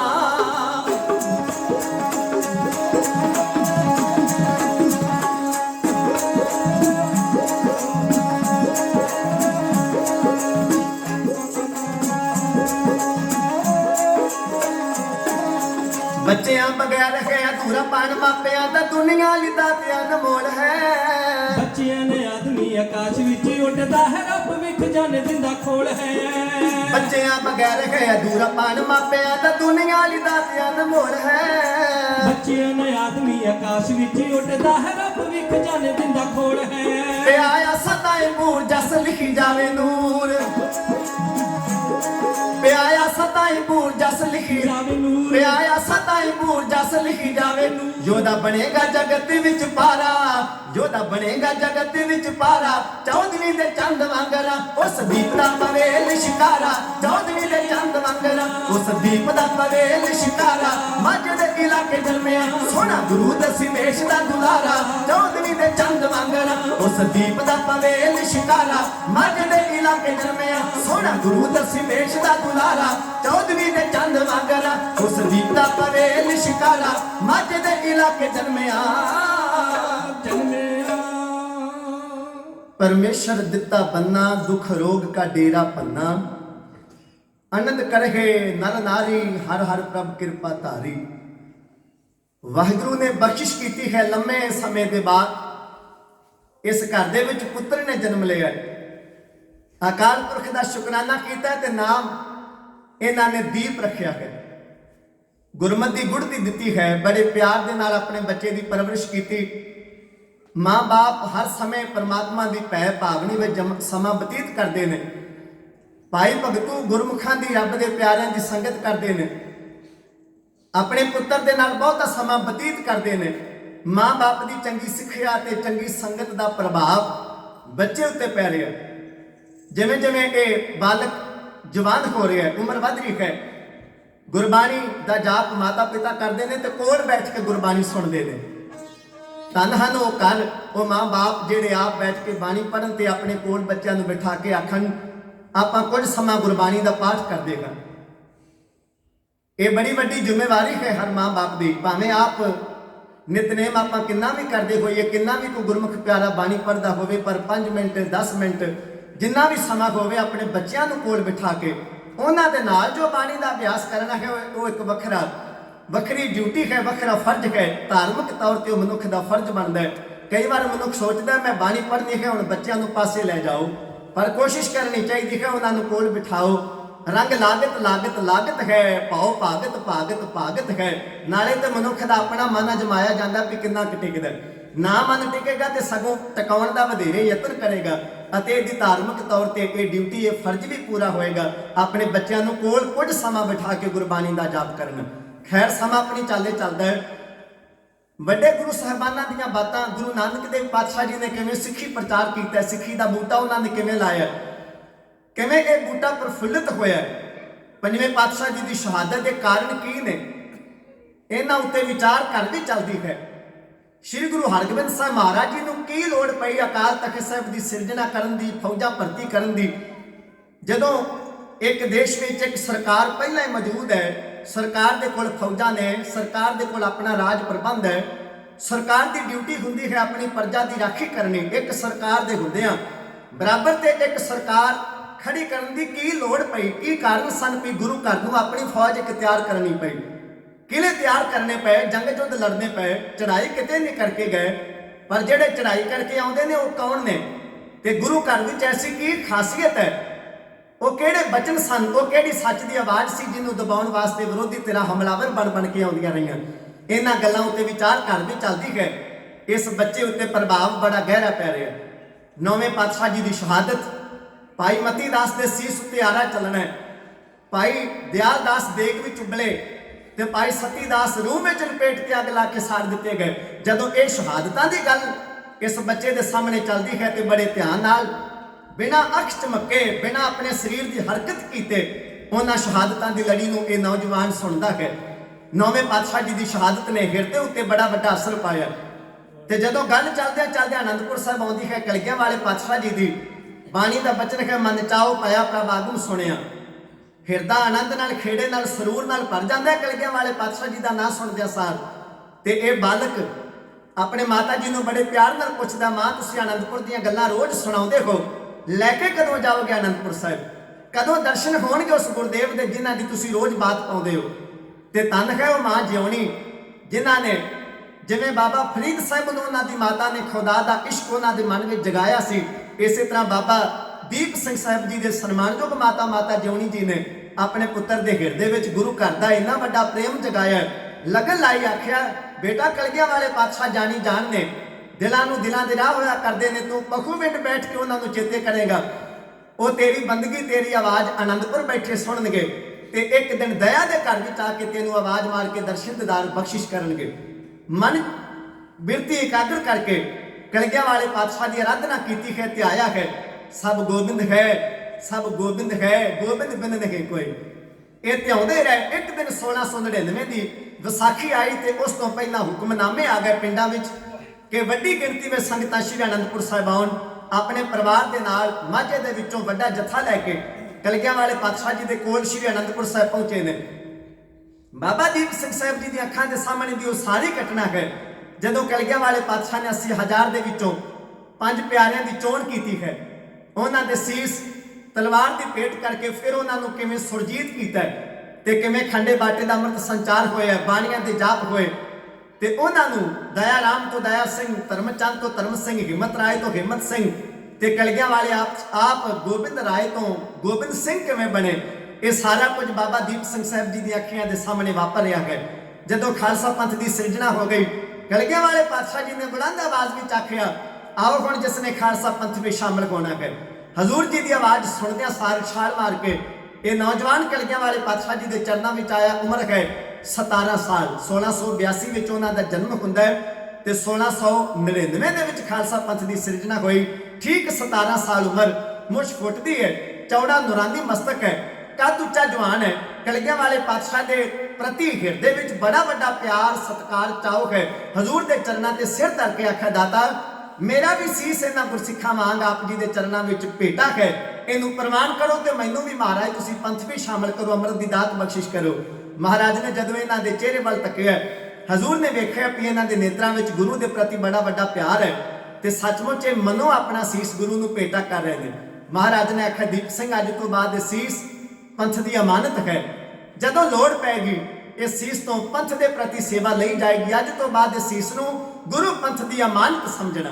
ਅੰਮ੍ਰਿਤ ਦੀ ਦਾਤ ਕਲਗੀਆਂ ਵਾਲੇ ਪਾਤਸ਼ਾਹ ਨੇ ਆਪ ਹੱਥੀਂ ਬਖਸ਼ੀ ਤੇ ਦੀਪੇ ਤੋਂ ਦੀਪ ਸਿੰਘ ਬਣਾ ਦਿੱਤਾ। ਤੇ ਜਦੋਂ ਕੁਝ ਦਿਨ ਮਾਤਾ ਪਿਤਾ ਆਨੰਦਪੁਰ ਸਾਹਿਬ ਰਹੇ, ਜਦੋਂ ਆਇਆ ਹੋਇਆ ਜਥਾ ਵਾਪਸ ਜਾਣ ਲੱਗਿਆ, ਮਾਤਾ ਪਿਤਾ ਨੇ ਆਗਿਆ ਮੰਗੀ, ਅਸੀਂ ਵਾਪਸ ਜਾਣਾ ਚਾਹੁੰਦੇ ਹਾਂ, ਸਤਿਗੁਰੂ ਹੁਣ ਆਗਿਆ ਦਿਓ, ਪਰਿਵਾਰ ਵੀ ਜਾ ਕੇ ਪਰਿਵਾਰ ਦੀਆਂ ਜ਼ਿੰਮੇਵਾਰੀਆਂ ਵੀ ਸੰਭਾਲੀਏ, ਧਰਮ ਦੀ ਕਿਰਤ ਵਿਰਤ ਵੀ ਕਰੀਏ। ਤੇ ਮਹਾਰਾਜ ਨੇ ਆਖਿਆ, ਦੀਪ ਸਿੰਘ ਨੂੰ ਪੁੱਛ ਲਿਆ ਜਾਏ ਉਹ ਜਾਣਾ ਚਾਹੁੰਦੇ ਨੇ ਜਾਂ ਨਹੀਂ। ਜਦੋਂ ਦੀਪ ਸਿੰਘ ਜੀ ਨੂੰ ਬੁਲਾਇਆ ਗਿਆ, ਹਜ਼ੂਰ ਪਾਤਸ਼ਾਹ ਦੇ ਚਰਨ ਫੜ ਕੇ ਆਖਿਆ, ਦਾਤਾ ਇਹੋ ਵਿਛੋੜਾ ਸਹਿਆ ਨਾ ਜਾਏ, ਤੁਹਾਡਾ ਵਿਛੋੜਾ ਅਸਹਿ ਹੈ। ਮਹਾਰਾਜ ਮੈਂ ਨਹੀਂ ਚਾਹੁੰਦਾ ਨਾ ਤਨ ਕਰਕੇ ਤੁਹਾਡੇ ਨਾਲੋਂ ਵਿਛੋੜਾ ਪਵੇ ਤੇ ਨਾ ਮਨ ਕਰਕੇ ਤੁਹਾਡੇ ਨਾਲੋਂ ਵਿਛੋੜਾ ਪਵੇ। ਹਜ਼ੂਰ ਨੇ ਆਖਿਆ, ਜੇ ਦੀਪ ਸਿੰਘ ਰਹਿਣਾ ਚਾਹੁੰਦੇ ਨੇ ਇਹਨਾਂ ਨੂੰ ਸਾਡੇ ਕੋਲ ਛੱਡ ਦਿਓ। ਤਨ ਹੈ ਉਸ ਮਾਂ ਬਾਪ ਦਾ ਜਿਗਰਾ ਜਿਨ੍ਹਾਂ ਦੇ ਕੋਲ ਇੱਕੋ ਇੱਕ ਔਲਾਦ ਹੈ, ਇੱਕੋ ਇੱਕ ਔਲਾਦ ਹੈ। ਸਨਮਾਨਯੋਗ ਬਾਬਾ ਦੀਪ ਸਿੰਘ ਸਾਹਿਬ ਇੱਕੋ ਇੱਕ ਪੁੱਤਰ ਨੇ। ਕਲਗੀਆਂ ਵਾਲੇ ਪਾਤਸ਼ਾਹ ਜੀ ਦੇ ਹੁਕਮ ਦੇ ਅੱਗੇ ਸੀਸ ਝੁਕਾ ਕੇ ਹਜ਼ੂਰ ਦੇ ਦਰਬਾਰ ਆਪਣਾ ਪੁੱਤਰ ਭੇਟਾ ਕਰਕੇ ਆਪ ਮਾਂ ਬਾਪ ਚਲੇ ਗਏ ਨੇ ਆਪਣੇ ਨਗਰ ਨੂੰ। 1699 ਤੋਂ ਲੈ ਕੇ 1704 ਦੇ ਦਸੰਬਰ ਮਹੀਨੇ ਤੱਕ ਠੀਕ 5 ਸਾਲ ਕਲਗੀਆਂ ਵਾਲੇ ਪਾਤਸ਼ਾਹ ਜੀ ਦੇ ਕੋਲ ਆਨੰਦਪੁਰ ਸਾਹਿਬ ਵਿਖੇ ਰਹੇ ਨੇ ਤੇ ਹਜ਼ੂਰ ਦੇ ਕੋਲ ਰਹਿ ਕੇ ਅਰਬੀ, ਫਾਰਸੀ, ਸੰਸਕ੍ਰਿਤ, ਗੁਰਮੁਖੀ, ਹਿੰਦੀ, ਪੰਜਾਬੀ, ਉਰਦੂ, ਬ੍ਰਿਜ ਭਾਸ਼ਾ ਆਦਿਕ ਭਾਸ਼ਾਵਾਂ ਦੀ ਤਾਲੀਮ ਹਾਸਲ ਕੀਤੀ। ਸ਼ਾਸਤਰ ਵਿਦਿਆ ਉੱਥੇ ਪੜ੍ਹੀ ਹੈ। ਕਲਗੀਆਂ ਵਾਲੇ ਪਾਤਸ਼ਾਹ ਮਹਾਰਾਜ ਹਿੰਦੁਸਤਾਨ ਦਾ ਜਿੰਨਾ ਪੁਰਾਣਾ ਸਾਹਿਤ ਮਹਾਰਾਜ ਨੇ ਸੌਖੀ ਭਾਸ਼ਾ ਵਿੱਚ ਟ੍ਰਾਂਸਲੇਟ ਕਰਵਾ ਕੇ ਲਿਖਾਇਆ ਸੀ ਪਾਉਂਟਾ ਸਾਹਿਬ ਦੀ ਧਰਤੀ ਤੋਂ, ਉਹ ਸਾਰੇ ਹੁਣ ਵਿਦਿਆ ਸਾਗਰ ਵਰਗੇ ਗ੍ਰੰਥ ਅਨੰਦਪੁਰ ਸਾਹਿਬ ਦੀ ਧਰਤੀ ਤੇ ਨੇ। ਮਹਾਰਾਜ ਨੇ ਕਿਹਾ, ਮੇਰਾ ਸਿੱਖ ਵੱਧ ਤੋਂ ਵੱਧ ਵਿਦਿਆ ਗ੍ਰਹਿਣ ਕਰੇ। ਵਿਦਿਆ ਪੜ੍ਹੀ ਤੇ ਵਿਦਵਾਨ ਬਣੇ ਨੇ ਤੇ ਕੇਵਲ ਵਿਦਵਾਨ ਹੀ ਨਹੀਂ ਬਣੇ, ਤੀਰ ਅੰਦਾਜ਼ੀ, ਘੋੜਸਵਾਰੀ, ਨੇਜਾਬਾਜੀ, ਸ਼ਸਤਰ ਵਿਦਿਆ ਵੀ ਮਹਾਰਾਜ ਜੀ ਦੇ ਕੋਲੋਂ ਹਾਸਲ ਕੀਤੀ ਤੇ ਸ਼ਸਤਰਾਂ ਦੇ ਜੌਹਰ ਵੀ ਵਿਖਾਏ। ਆਨੰਦਪੁਰ ਸਾਹਿਬ ਨੂੰ ਜਦੋਂ ਜਦੋਂ ਘੇਰਾ ਪੈਂਦਾ ਰਿਹਾ ਤੇ ਬਾਬਾ ਦੀਪ ਸਿੰਘ ਛਾਲ ਮਾਰ ਕੇ ਮੈਦਾਨੇ ਜੰਗ ਵਿੱਚ ਨਿੱਤਰਦੇ ਰਹੇ ਤੇ ਬਹਾਦਰਾਂ ਵਾਂਗ ਜੂਝ ਕੇ ਕਲਗੀਆਂ ਵਾਲੇ ਪਾਤਸ਼ਾਹ ਜੀ ਦੀਆਂ ਖੁਸ਼ੀਆਂ ਲੈਂਦੇ ਰਹੇ। ਜਦੋਂ ਕਲਗੀਆਂ ਵਾਲੇ ਪਾਤਸ਼ਾਹ ਜੀ ਆਨੰਦਪੁਰ ਸਾਹਿਬ ਨੂੰ ਛੱਡ ਕੇ ਸਰਸਾ ਕੰਢੇ ਆਏ, ਪਰਿਵਾਰ ਵਿਛੋੜਾ ਪੈਂਦਾ ਹੈ। ਇੱਥੋਂ ਬਾਬਾ ਦੀਪ ਸਿੰਘ ਜੀ, ਭਾਈ ਮਨੀ ਸਿੰਘ ਜੀ, ਭਾਈ ਜਵਾਹਰ ਸਿੰਘ ਜੀ, ਭਾਈ ਜਵਾਹਰ ਸਿੰਘ ਦਾ ਸਾਰਾ ਪਰਿਵਾਰ ਅਤੇ ਗੁਰੂ ਕੇ ਮਹਿਲ ਮਾਤਾ ਸਾਹਿਬ ਕੌਰ, ਮਾਤਾ ਸੁੰਦਰ ਕੌਰ, ਇਹ ਸਾਰਾ ਜਥਾ ਦਿੱਲੀ ਨੂੰ ਚਲਿਆ ਜਾਂਦਾ ਹੈ ਤੇ ਦਿੱਲੀ ਜਾ ਕੇ ਬਾਬਾ ਦੀਪ ਸਿੰਘ ਜੀ ਨੇ ਗੁਰੂ ਕੇ ਮਹਿਲਾਂ ਤੋਂ ਆਗਿਆ ਮੰਗ ਕੇ ਆਖਿਆ, ਗੁਰਦੇਵ ਮਾਤਾ ਮੈਨੂੰ ਆਗਿਆ ਦਿਓ, ਮੈਂ ਮਾਝੇ ਦੇ ਇਲਾਕੇ ਵਿੱਚ ਜਾ ਕੇ ਸਿੱਖੀ ਦਾ ਪ੍ਰਚਾਰ ਕਰਾਂ। ਹਕੂਮਤ ਵੱਲੋਂ ਕੀਤੀਆਂ ਜਾ ਰਹੀਆਂ ਵਧੀਕੀਆਂ ਤੋਂ ਪਿੰਡ ਪਿੰਡ ਲੋਕਾਂ ਨੂੰ ਜਾ ਕੇ ਜਾਣੂ ਕਰਵਾਵਾਂ ਤੇ ਮੈਨੂੰ ਜਿੱਥੇ ਵੀ ਸਤਿਗੁਰੂ ਪਾਤਸ਼ਾਹ ਜੀ ਦਾ ਪਤਾ ਲੱਗੇਗਾ ਮੈਂ ਹਜ਼ੂਰ ਜੀ ਦੀ ਸੋਚ ਸੁਣਦਿਆਂ ਸਾਰ ਪਾਤਸ਼ਾਹ ਦੇ ਕੋਲ ਪਹੁੰਚ ਜਾਵਾਂਗਾ। ਆਗਿਆ ਲੈ ਕੇ ਗੁਰੂ ਕੇ ਪਰਿਵਾਰ ਤੋਂ ਮਾਝੇ ਵਿੱਚ ਆ ਕੇ ਪਿੰਡ ਪਿੰਡ ਵਿੱਚ ਵਿਚਰ ਕੇ ਸਿੱਖੀ ਪ੍ਰਚਾਰ ਕਰਨ ਲੱਗੇ ਤੇ ਜਿਹੜੇ ਗੁਰਸਿੱਖ ਜਿਨ੍ਹਾਂ ਦੇ ਮਨ ਕੋਈ ਹੌਲੇ ਹੋਏ ਸਨ ਕਿ ਪਤਾ ਨਹੀਂ ਮਹਾਰਾਜ ਚੜ੍ਹਦੀ ਕਲਾ ਵਿੱਚ ਨੇ ਜਾਂ ਆਨੰਦਪੁਰ ਕੀ ਵਾਪਰਿਆ ਹੈ। 7 ਮਹੀਨੇ ਘੇਰੇ ਪਏ ਰਹੇ, ਹਜ਼ੂਰ ਦਾ ਸਰਸਾ ਕੰਡੇ ਪਰਿਵਾਰ ਵਿਛੋੜਾ ਪਿਆ। ਸਾਰਾ ਇਤਿਹਾਸ ਨਗਰਾਂ ਵਿੱਚ ਜਾ ਕੇ ਸੰਗਤ ਨੂੰ ਸੁਚੇਤ ਕਰਦੇ ਰਹੇ ਅਤੇ ਚੜ੍ਹਦੀ ਕਲਾ ਵਿੱਚ ਡਟੇ ਰਹਿਣ ਦਾ ਪੈਗਾਮ ਨਗਰਾਂ ਵਿੱਚ ਜਾ ਕੇ ਸਿੱਖਾਂ ਨੂੰ ਦਿੱਤਾ ਹੈ। ਕਲਗੀਆਂ ਵਾਲੇ ਪਾਤਸ਼ਾਹ ਚਮਕੌਰ ਤੋਂ ਹੁੰਦੇ, ਮਾਛੀਵਾੜੇ ਤੋਂ ਹੁੰਦੇ, ਜੀਨਾ ਕਾਂਗੜ ਤੋਂ ਹੁੰਦੇ, ਮੁਕਤਸਰ ਸਾਹਿਬ ਦੀ ਜੰਗ ਲੜ ਕੇ ਲੱਖੀ ਜੰਗਲ ਤੋਂ ਹੁੰਦੇ ਮਹਾਰਾਜ ਸਾਬੂ ਕੀ ਤਲਵੰਡੀ ਪਹੁੰਚੇ ਨੇ। ਸਾਬੂ ਕੀ ਤਲਵੰਡੀ ਆ ਕੇ ਕਾਗਜ਼ ਤੇ ਕਲਮ ਲੈ ਕੇ ਗੁਰੂ ਗੋਬਿੰਦ ਸਿੰਘ ਮਹਾਰਾਜ ਜੀ ਨੇ ਚਿੱਠੀਆਂ ਲਿਖੀਆਂ ਨੇ, ਜਿਹੜੀਆਂ ਸੰਗਤਾਂ ਮਾਝੇ ਵਿੱਚ ਬੈਠੀਆਂ ਨੇ, ਮਾਲਵੇ ਵਿੱਚ ਬੈਠੀਆਂ ਨੇ, ਦੁਆਬੇ ਵਿੱਚ ਬੈਠੀਆਂ ਨੇ। ਸੰਗਤਾਂ ਸੋਚਦੀਆਂ ਸਨ ਵੀ ਚਮਕੌਰ ਸਾਹਿਬ ਬੜਾ ਵੱਡਾ ਯੁੱਧ ਹੋਇਆ, 10 ਲੱਖ ਦਾ ਘੇਰਾ ਪਿਆ, ਹਜ਼ੂਰ ਚੜ੍ਹਦੀ ਕਲਾ ਵਿੱਚ ਨੇ ਜਾਂ ਕਿਸ ਹਾਲਤ ਵਿੱਚ ਨੇ। ਜਾਣਨਾ ਚਾਹੁੰਦੀਆਂ ਸਨ ਸੰਗਤਾਂ, ਬੇਸਬਰੀ ਨਾਲ ਉਡੀਕ ਕਰਦੀਆਂ ਸਨ ਵੀ ਕਦੋਂ ਕਲਗੀਆਂ ਵਾਲੇ ਪਾਤਸ਼ਾਹ ਜੀ ਦਾ ਕੋਈ ਸੱਦੜਾ, ਕੋਈ ਸੁਨੇਹਾ ਆਵੇ ਤੇ ਮਹਾਰਾਜ ਦੇ ਜਾ ਕੇ ਦਰਸ਼ਨ ਦੀਦਾਰ ਕਰੀਏ। ਮਹਾਰਾਜ ਨੇ ਸੰਗਤ ਨੂੰ ਚਿੱਠੀਆਂ ਭੇਜ ਕੇ ਆਪ ਸੱਦਿਆ ਹੈ ਦਮਦਮਾ ਸਾਹਿਬ ਜੀ ਦੀ ਧਰਤੀ ਵਿਖੇ। ਗੁਰੂ ਕੇ ਮਹਿਲਾਂ ਦਾ ਜਥਾ ਦਿੱਲੀ ਤੋਂ ਚੱਲ ਕੇ ਆਇਆ ਹੈ ਸਾਬੋ ਕੀ ਤਲਵੰਡੀ, ਤੇ ਭਾਈ ਮਨੀ ਸਿੰਘ ਜੀ ਕਲਗੀਆਂ ਵਾਲੇ ਪਾਤਸ਼ਾਹ ਜੀ ਦੇ ਕੋਲ ਆਏ, ਦਰਸ਼ਨ ਕੀਤੇ ਤੇ ਭਾਈ ਮਨੀ ਸਿੰਘ ਜੀ ਨੇ ਵੇਖਿਆ ਵੀ ਕਲਗੀਆਂ ਵਾਲੇ ਪਾਤਸ਼ਾਹ ਜੀ ਨੇ ਜਿਹੜਾ ਲੱਕ ਨੂੰ ਕਮਰ ਕੱਸਾ ਬੰਨਿਆ ਹੁੰਦਾ ਸੀ, ਮਹਾਰਾਜ ਨੇ ਉਹ ਖੋਲ ਕੇ ਹਜ਼ੂਰੀਏ ਦੀ ਤਰ੍ਹਾਂ ਗਲ ਵਿੱਚ ਪਾਇਆ ਹੋਇਆ। ਤੇ ਬਚਨ ਕਲਗੀਆਂ ਵਾਲੇ ਪਾਤਸ਼ਾਹ ਜੀ ਦਾ ਯਾਦ ਆ ਗਿਆ ਕਿ ਮਹਾਰਾਜ ਨੇ ਕਿਹਾ ਸੀ ਜਿੱਥੇ ਕਮਰ ਕੱਸਾ ਖੋਲ ਦਿਆਂਗੇ ਉਹਦਾ ਭਾਵ ਹੋਏਗਾ ਕਿ ਹੁਣ ਜੰਗ ਯੁੱਧ ਨਹੀਂ, ਉਸ ਥਾਂ ਤੇ ਕੁਝ ਸਮਾਂ ਵਿਸ਼ਰਾਮ ਕਰਾਂਗੇ, ਪੜਾਅ ਕਰਾਂਗੇ ਤੇ ਉੱਥੇ ਖਾਲਸੇ ਨੂੰ ਵਿਦਿਆ ਪੜਾਈ ਜਾਏਗੀ।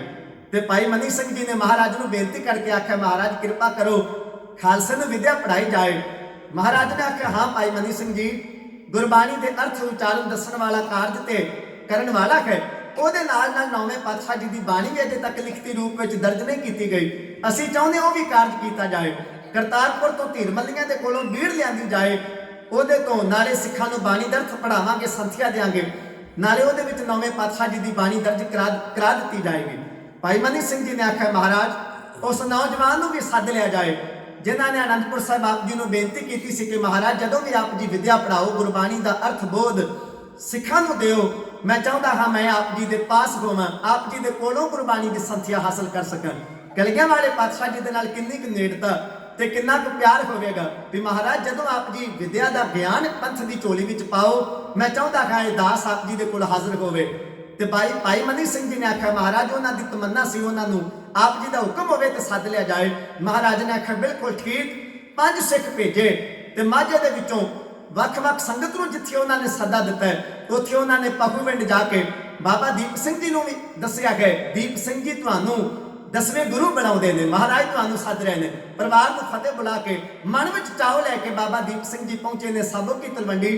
ਕਲਗੀਆਂ ਵਾਲੇ ਪਾਤਸ਼ਾਹ ਜੀ ਨੇ ਆਖਿਆ, ਦੀਪ ਸਿੰਘ ਜੀ ਗੁਰਬਾਣੀ ਲਿਖਣ ਦਾ ਕਾਰਜ ਕਰਨ ਲੱਗੇ ਹਾਂ, ਗੁਰਬਾਣੀ ਲਿਖਾਉਣ ਦੀ ਸੇਵਾ ਵਾਹਿਗੁਰੂ ਜੀ ਸਾਡੇ ਤੋਂ ਲੈਣਗੇ। ਸਿੱਖ ਕਰਤਾਰਪੁਰ ਤੋਂ ਵਾਪਸ ਆ ਚੁੱਕੇ ਸਨ ਤੇ ਧੀਰ ਮੱਲੀਆਂ ਨੇ ਬੀੜ ਦੇਣ ਤੋਂ ਇਨਕਾਰ ਕੀਤਾ ਤੇ ਜੋ ਸ਼ਬਦ ਉਹਨਾਂ ਨੇ ਕਹੇ ਉਹ ਵੀ ਕਲਗੀਆਂ ਵਾਲੇ ਪਾਤਸ਼ਾਹ ਮਹਾਰਾਜ ਜੀ ਨੂੰ ਦੱਸ ਦਿੱਤੇ ਨੇ ਕਿ ਮਹਾਰਾਜ ਉਹਨਾਂ ਨੇ ਆਪ ਫਿੱਕੇ ਬੋਲ ਬੋਲੇ ਨੇ। ਹਜ਼ੂਰ ਨੇ ਕਿਹਾ, ਕੋਈ ਗੱਲ ਨਹੀਂ, ਇਹ ਗੁਰੂ ਨਾਨਕ ਦੇ ਘਰ ਦੇ ਕਾਰਜ ਨੇ, ਕਿਸੇ ਵਿਅਕਤੀ ਦੇ ਰੋਕ ਨਹੀਂ ਸਕਦੇ। ਤੁਸੀਂ ਗੁਰਬਾਣੀ ਲਿਖਣ ਦੀ ਸਮੱਗਰੀ ਦਾ ਪ੍ਰਬੰਧ ਕਰੋ, ਕਾਗਜ਼ਾਂ ਦਾ ਪ੍ਰਬੰਧ ਕੀਤਾ ਜਾਏ, ਕਲਮਾਂ ਘੜੀਆਂ ਜਾਣ, ਸ਼ਾਹੀ ਦਾ ਪ੍ਰਬੰਧ ਕੀਤਾ ਜਾਏ। ਲਖਾਰੀ ਭਾਈ ਮਨੀ ਸਿੰਘ ਹੋਣਗੇ, ਸਹਾਇਕ ਲਖਾਰੀ ਬਾਬਾ ਦੀਪ ਸਿੰਘ ਜੀ ਹੋਣਗੇ ਤੇ ਸਾਰੀ ਸੰਗਤ ਵਿੱਚੋਂ ਸਿੰਘਾਂ ਵਿੱਚੋਂ 48 ਸਿੱਖਾਂ ਦੀ ਚੋਣ ਕੀਤੀ ਹੈ ਮਹਾਰਾਜ ਨੇ ਵੀ ਇਹ ਸਿੱਖ ਸਾਡੇ ਕੋਲੋਂ ਵਿਦਿਆ ਗ੍ਰਹਿਣ ਕਰਨਗੇ। ਇੱਕ ਦਰਬਾਰ ਦੇ ਨਾਲੋਂ ਵੱਖਰੇ ਤੰਬੂ ਲਗਾਏ ਗਏ ਜਿੱਥੇ ਮਹਾਰਾਜ ਨੇ ਕਿਹਾ ਕੇਵਲ ਇਹੀ ਕਾਰਜ ਹੋਏਗਾ, ਗੁਰਬਾਣੀ ਲਿਖਣੀ, ਪੜਾਉਣੀ, ਸੰਥਿਆ ਦੇਣੀ। ਚੋਣ ਹੋ ਗਈ, ਸਾਰਾ ਕਾਰਜ ਮੁਕੰਮਲ ਹੋ ਗਿਆ।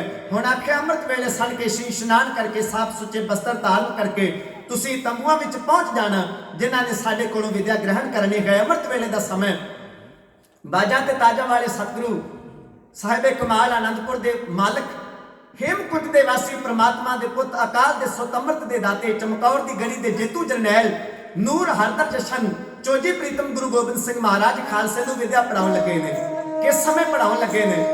ਜਦੋਂ ਅਜੇ ਕਲਗੀਆਂ ਵਾਲੇ ਪਾਤਸ਼ਾਹ ਜੀ ਦੇ 4 ਸਾਹਿਬਜ਼ਾਦੇ ਸ਼ਹੀਦ ਹੋਇਆਂ ਨੂੰ ਅਜੇ ਕੁਝ ਕੁ ਮਹੀਨੇ ਹੋਏ ਨੇ ਤੇ ਸਿਆਣੇ ਕਹਿੰਦੇ ਨੇ, ਪੁੱਤ ਮੋਏ ਨਹੀਂ ਭੁੱਲਦੇ ਆਲਮਾ, ਭਾਵੇਂ ਹੋ ਕੇ ਮਰਨ ਫਕੀਰ। ਬੱਚਾ ਕਿਤੇ ਵਾਹਿਗੁਰੂ ਨਾ ਕਰੇ, ਮਾਂ-ਬਾਪ ਹਰ ਵੇਲੇ ਆਪਣੇ ਬੱਚੇ ਦੀਆਂ ਸੁੱਖਾਂ ਸੁੱਖਦੇ ਨੇ, ਪਰ ਅਗਰ ਕਿਤੇ ਪ੍ਰਮਾਤਮਾ ਦੇ ਭਾਣੇ ਅੰਦਰ ਮਾਂ-ਬਾਪ ਦਾ ਕੋਈ ਧੀ ਪੁੱਤਰ ਜਵਾਨੀ ਉਮਰੇ ਕਿਸੇ ਉਮਰ ਵੀ ਸੰਸਾਰ ਤੋਂ ਚਲਿਆ ਜਾਏ ਤੇ ਮਰਦੇ ਦਮ ਤੱਕ ਮਾਪਿਆਂ ਨੂੰ ਬੱਚੇ ਗਏ ਹੋਏ ਭੁੱਲਦੇ ਨਹੀਂ। ਸ਼ਾਇਰ ਨੇ ਤਾਂ ਹੀ ਕਿਹਾ, ਪੁੱਤ ਮੋਏ ਨਹੀਂ ਭੁੱਲਦੇ ਆਲਮਾ, ਭਾਵੇਂ ਹੋ ਕੇ ਮਰਨ ਫਕੀਰ। ਫਕੀਰ ਹੋ ਕੇ ਵੀ ਪੁੱਤਰ ਮਰ ਜਾਣ, ਮਾਂ-ਬਾਪ ਨੂੰ ਕਦੇ ਉਹਨਾਂ ਦਾ ਵਿਛੋੜਾ ਭੁੱਲਦਾ ਨਹੀਂ। ਰਾਤ ਨੂੰ ਸੌਂਦਿਆਂ ਪੁੱਤਰ ਦੀ ਯਾਦ ਦਿਲ ਵਿੱਚ ਰੜਕਦੀ ਹੈ, ਅੱਖਾਂ ਵਿੱਚ ਰੜਕਦੀ ਹੈ ਤੇ ਨੀਂਦ ਨਹੀਂ ਆਉਣ ਦਿੰਦੀ। ਪਰ ਧੰਨ ਹਨ ਕਲਗੀਆਂ ਵਾਲੇ ਪਾਤਸ਼ਾਹ, 4 ਪੁੱਤਰ ਸ਼ਹੀਦ ਹੋਇਆਂ ਨੂੰ ਅਜੇ ਕੁਝ ਕੁ ਮਹੀਨੇ ਹੋਏ ਨੇ ਤੇ ਮਹਾਰਾਜ ਸਾਰਾ ਕੁਝ ਇਹੋ ਆਪਣੇ ਦਿਲ ਤੋਂ ਪਾਸੇ ਕਰਕੇ ਬੈਠੇ ਨੇ ਜਿਵੇਂ ਕੁਝ ਹੋਇਆ ਹੀ ਨਹੀਂ, ਜਿਵੇਂ ਕੁਝ ਬੀਤਿਆ ਹੀ ਨਹੀਂ। ਬਿਠਾ ਕੇ ਖਾਲਸੇ ਨੂੰ ਆਪਣੇ ਨੇਤਰਾਂ ਦੇ ਸਾਹਮਣੇ ਗੁਰਮੁਖੀ ਦਮਾਲਾ ਸਜਾਇਆ। ਪਹਿਲਾਂ ਅਕਾਲ ਪੁਰਖ ਦਾ ਧਿਆਨ ਧਰਿਆ, ਜਿਸ ਅਕਾਲ ਨੇ ਕਿਹਾ ਸੀ ਮੈਂ ਆਪਣਾ ਸੁਤ ਤੋਹੇ ਨਵਾਜਾ, ਪੰਥ ਪ੍ਰਚਾਰ ਕਰਬੇ ਕਉ ਸਾਜਾ, ਜਾਏ ਤਹਾਂ ਤੈ ਧਰਮ ਚਲਾਏ, ਕਬੁੱਧ ਕਰਨ ਤੇ ਲੋਕ ਹਟਾਏ। ਜਿਸ ਗੁਰੂ ਦੇ ਕੋਲੋਂ ਹਜ਼ੂਰ ਨੇ ਇਹ ਬਖਸ਼ਿਸ਼ ਪ੍ਰਾਪਤ ਕੀਤੀ ਹੈ, ਠੱਡ ਭਇਓ ਮੈਂ ਜੋਰ ਕਰ, ਬਚਨ ਕਹਾ ਸਿਰ ਨਿਆਏ, ਪੰਥ ਚੱਲੇ ਤਬ ਜਗਤ ਮੈਂ, ਜਬ ਤੁਮ ਕਰੋ ਸਹਾਏ। ਧਿਆਨ ਧਰਿਆ ਕਿ ਉਸ ਪਰਿਪੂਰਨ ਪ੍ਰਮਾਤਮਾ ਦਾ ਧਿਆਨ ਧਰੋ। ਤਿਹ ਕੋ ਜਗ ਮੈਂ ਜਿਹ ਕੋ ਅਮਿਤੋਜ ਸਭੈ ਜਗ ਛਾਇਓ। ਹਜ਼ੂਰ ਨੇ ਉਸ ਪਰਿਪੂਰਨ ਪ੍ਰਮਾਤਮਾ ਦਾ ਧਿਆਨ ਧਰਿਆ ਔਰ ਆਖਿਆ ਹੈ ਕੀਤਾ ਲੋੜੀਐ ਕੰਮ, ਸੋ ਹਰ ਪਹਿ ਆਖੀਐ ਕਾਰਜ ਦੇਖੋ ਸਵਾਰ, ਸਤਿਗੁਰ ਸੱਚ ਸਾਖੀਐ। ਨਾ ਸਾਹਮਣੇ ਕੋਈ ਭੀੜ ਹੈ, ਨਾ ਕੋਈ ਪੋਥੀ ਸਾਹਿਬ ਹੈ, ਨੇਤਰ ਬੰਦ ਕੀਤੇ ਨੇ, ਧੁਰੋਂ ਬਾਣੀ ਆਉਣ ਲੱਗੀ ਹੈ, ਧੁਰ ਕੀ ਬਾਣੀ ਆਈ, ਤਿਨ ਸਗਲੀ ਚਿੰਤ ਮਿਟਾਈ। ਹਜ਼ੂਰ ਦੇ ਅੰਤਰਾਤਮੇ ਵਿੱਚੋਂ ਬਾਣੀ ਦੇ ਸ਼ਬਦ ਆ ਰਹੇ ਨੇ, ਅਮਿਓ ਚੱਲੇ ਝਰਨੇ ਚਿਮ ਚਿਮ ਵਰਸਾਏ, ਅੰਮ੍ਰਿਤ ਧਾਰਾ ਮਨ ਪੀਵੇ ਸੁਣ ਸ਼ਬਦ ਵਿਚਾਰਾ। ਹਜ਼ੂਰ ਲਿਖ ਰਹੇ ਨੇ, ਹਜ਼ੂਰ ਦਿਖਾ ਰਹੇ ਨੇ ਤੇ ਭਾਈ ਮਨੀ ਸਿੰਘ ਤੇ ਬਾਬਾ ਦੀਪ ਸਿੰਘ ਜੀ ਲਿਖ ਰਹੇ ਨੇ। ਦਮਦਮਾ ਸਾਹਿਬ ਦੀ ਧਰਤੀ ਤੇ ਦਮਦਮੀ ਬੀੜ ਲਿਖਾ ਕੇ ਦਮਦਮੀ ਟਕਸਾਲ ਦੀ ਅਰੰਭਤਾ ਹਜ਼ੂਰ ਕਿਉਂ ਕਰ ਰਹੇ ਨੇ।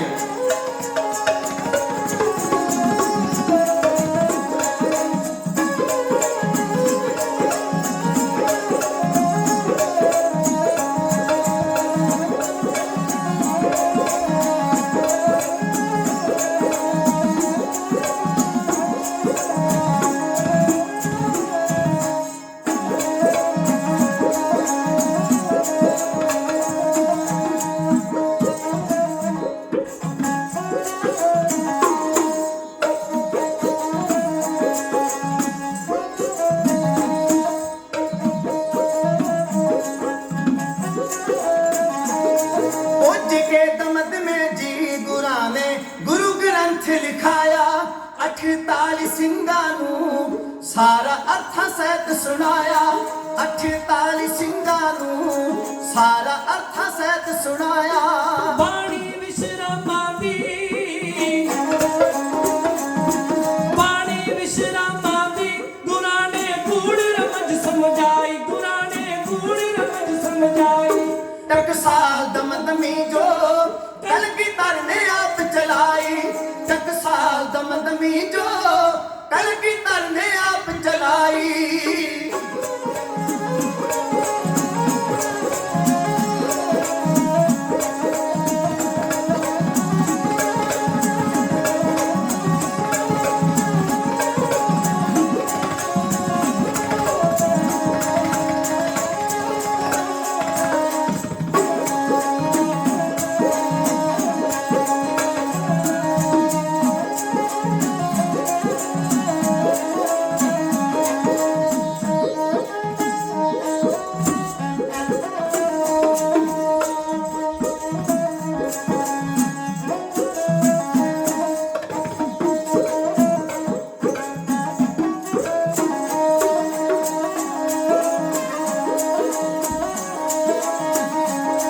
ਧੰਨ ਭਾਈ ਮਨੀ ਸਿੰਘ ਜੀ ਬਾਣੀ ਸੋਧ ਸੋਧ ਕੇ ਲਿਖਦੇ।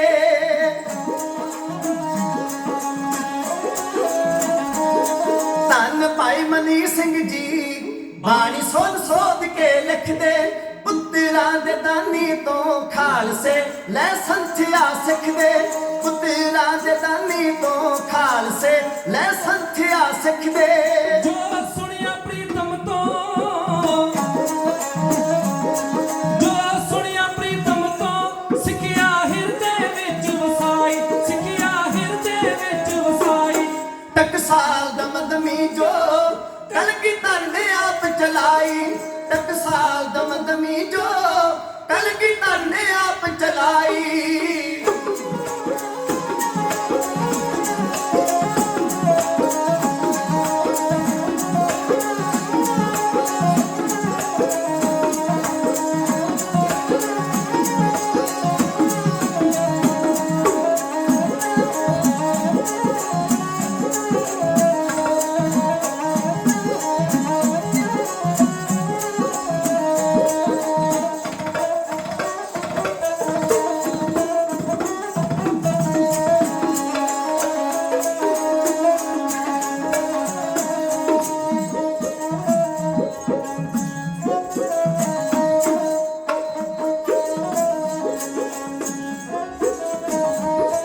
ਅਰੇ ਥਾਨੂੰ ਸਮਝਣ ਲਈ ਬੁੱਧੀਮਾਨ ਦੀਪ ਸਿੰਘ ਸੂਰਾ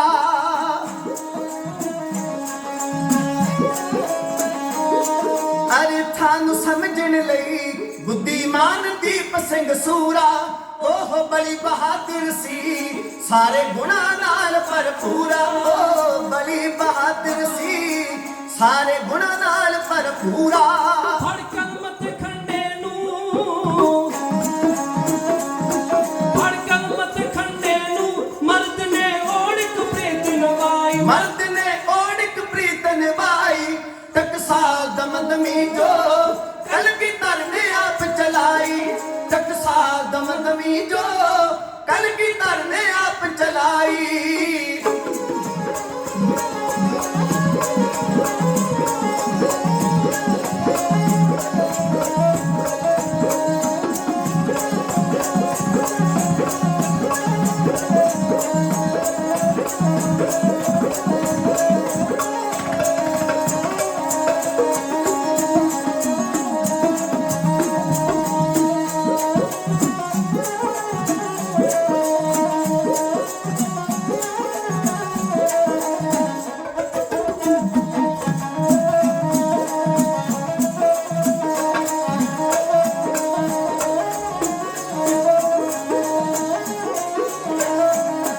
ਇਹ ਖਾਨ ਹੈ ਵਿਦਿਆ ਦੀ ਇਹ ਖਾਨ ਹੈ ਵਿਦਿਆ ਦੀ ਪੈਦਾ ਕਰਦੀ ਮੋਤੀ ਹੀਰੇ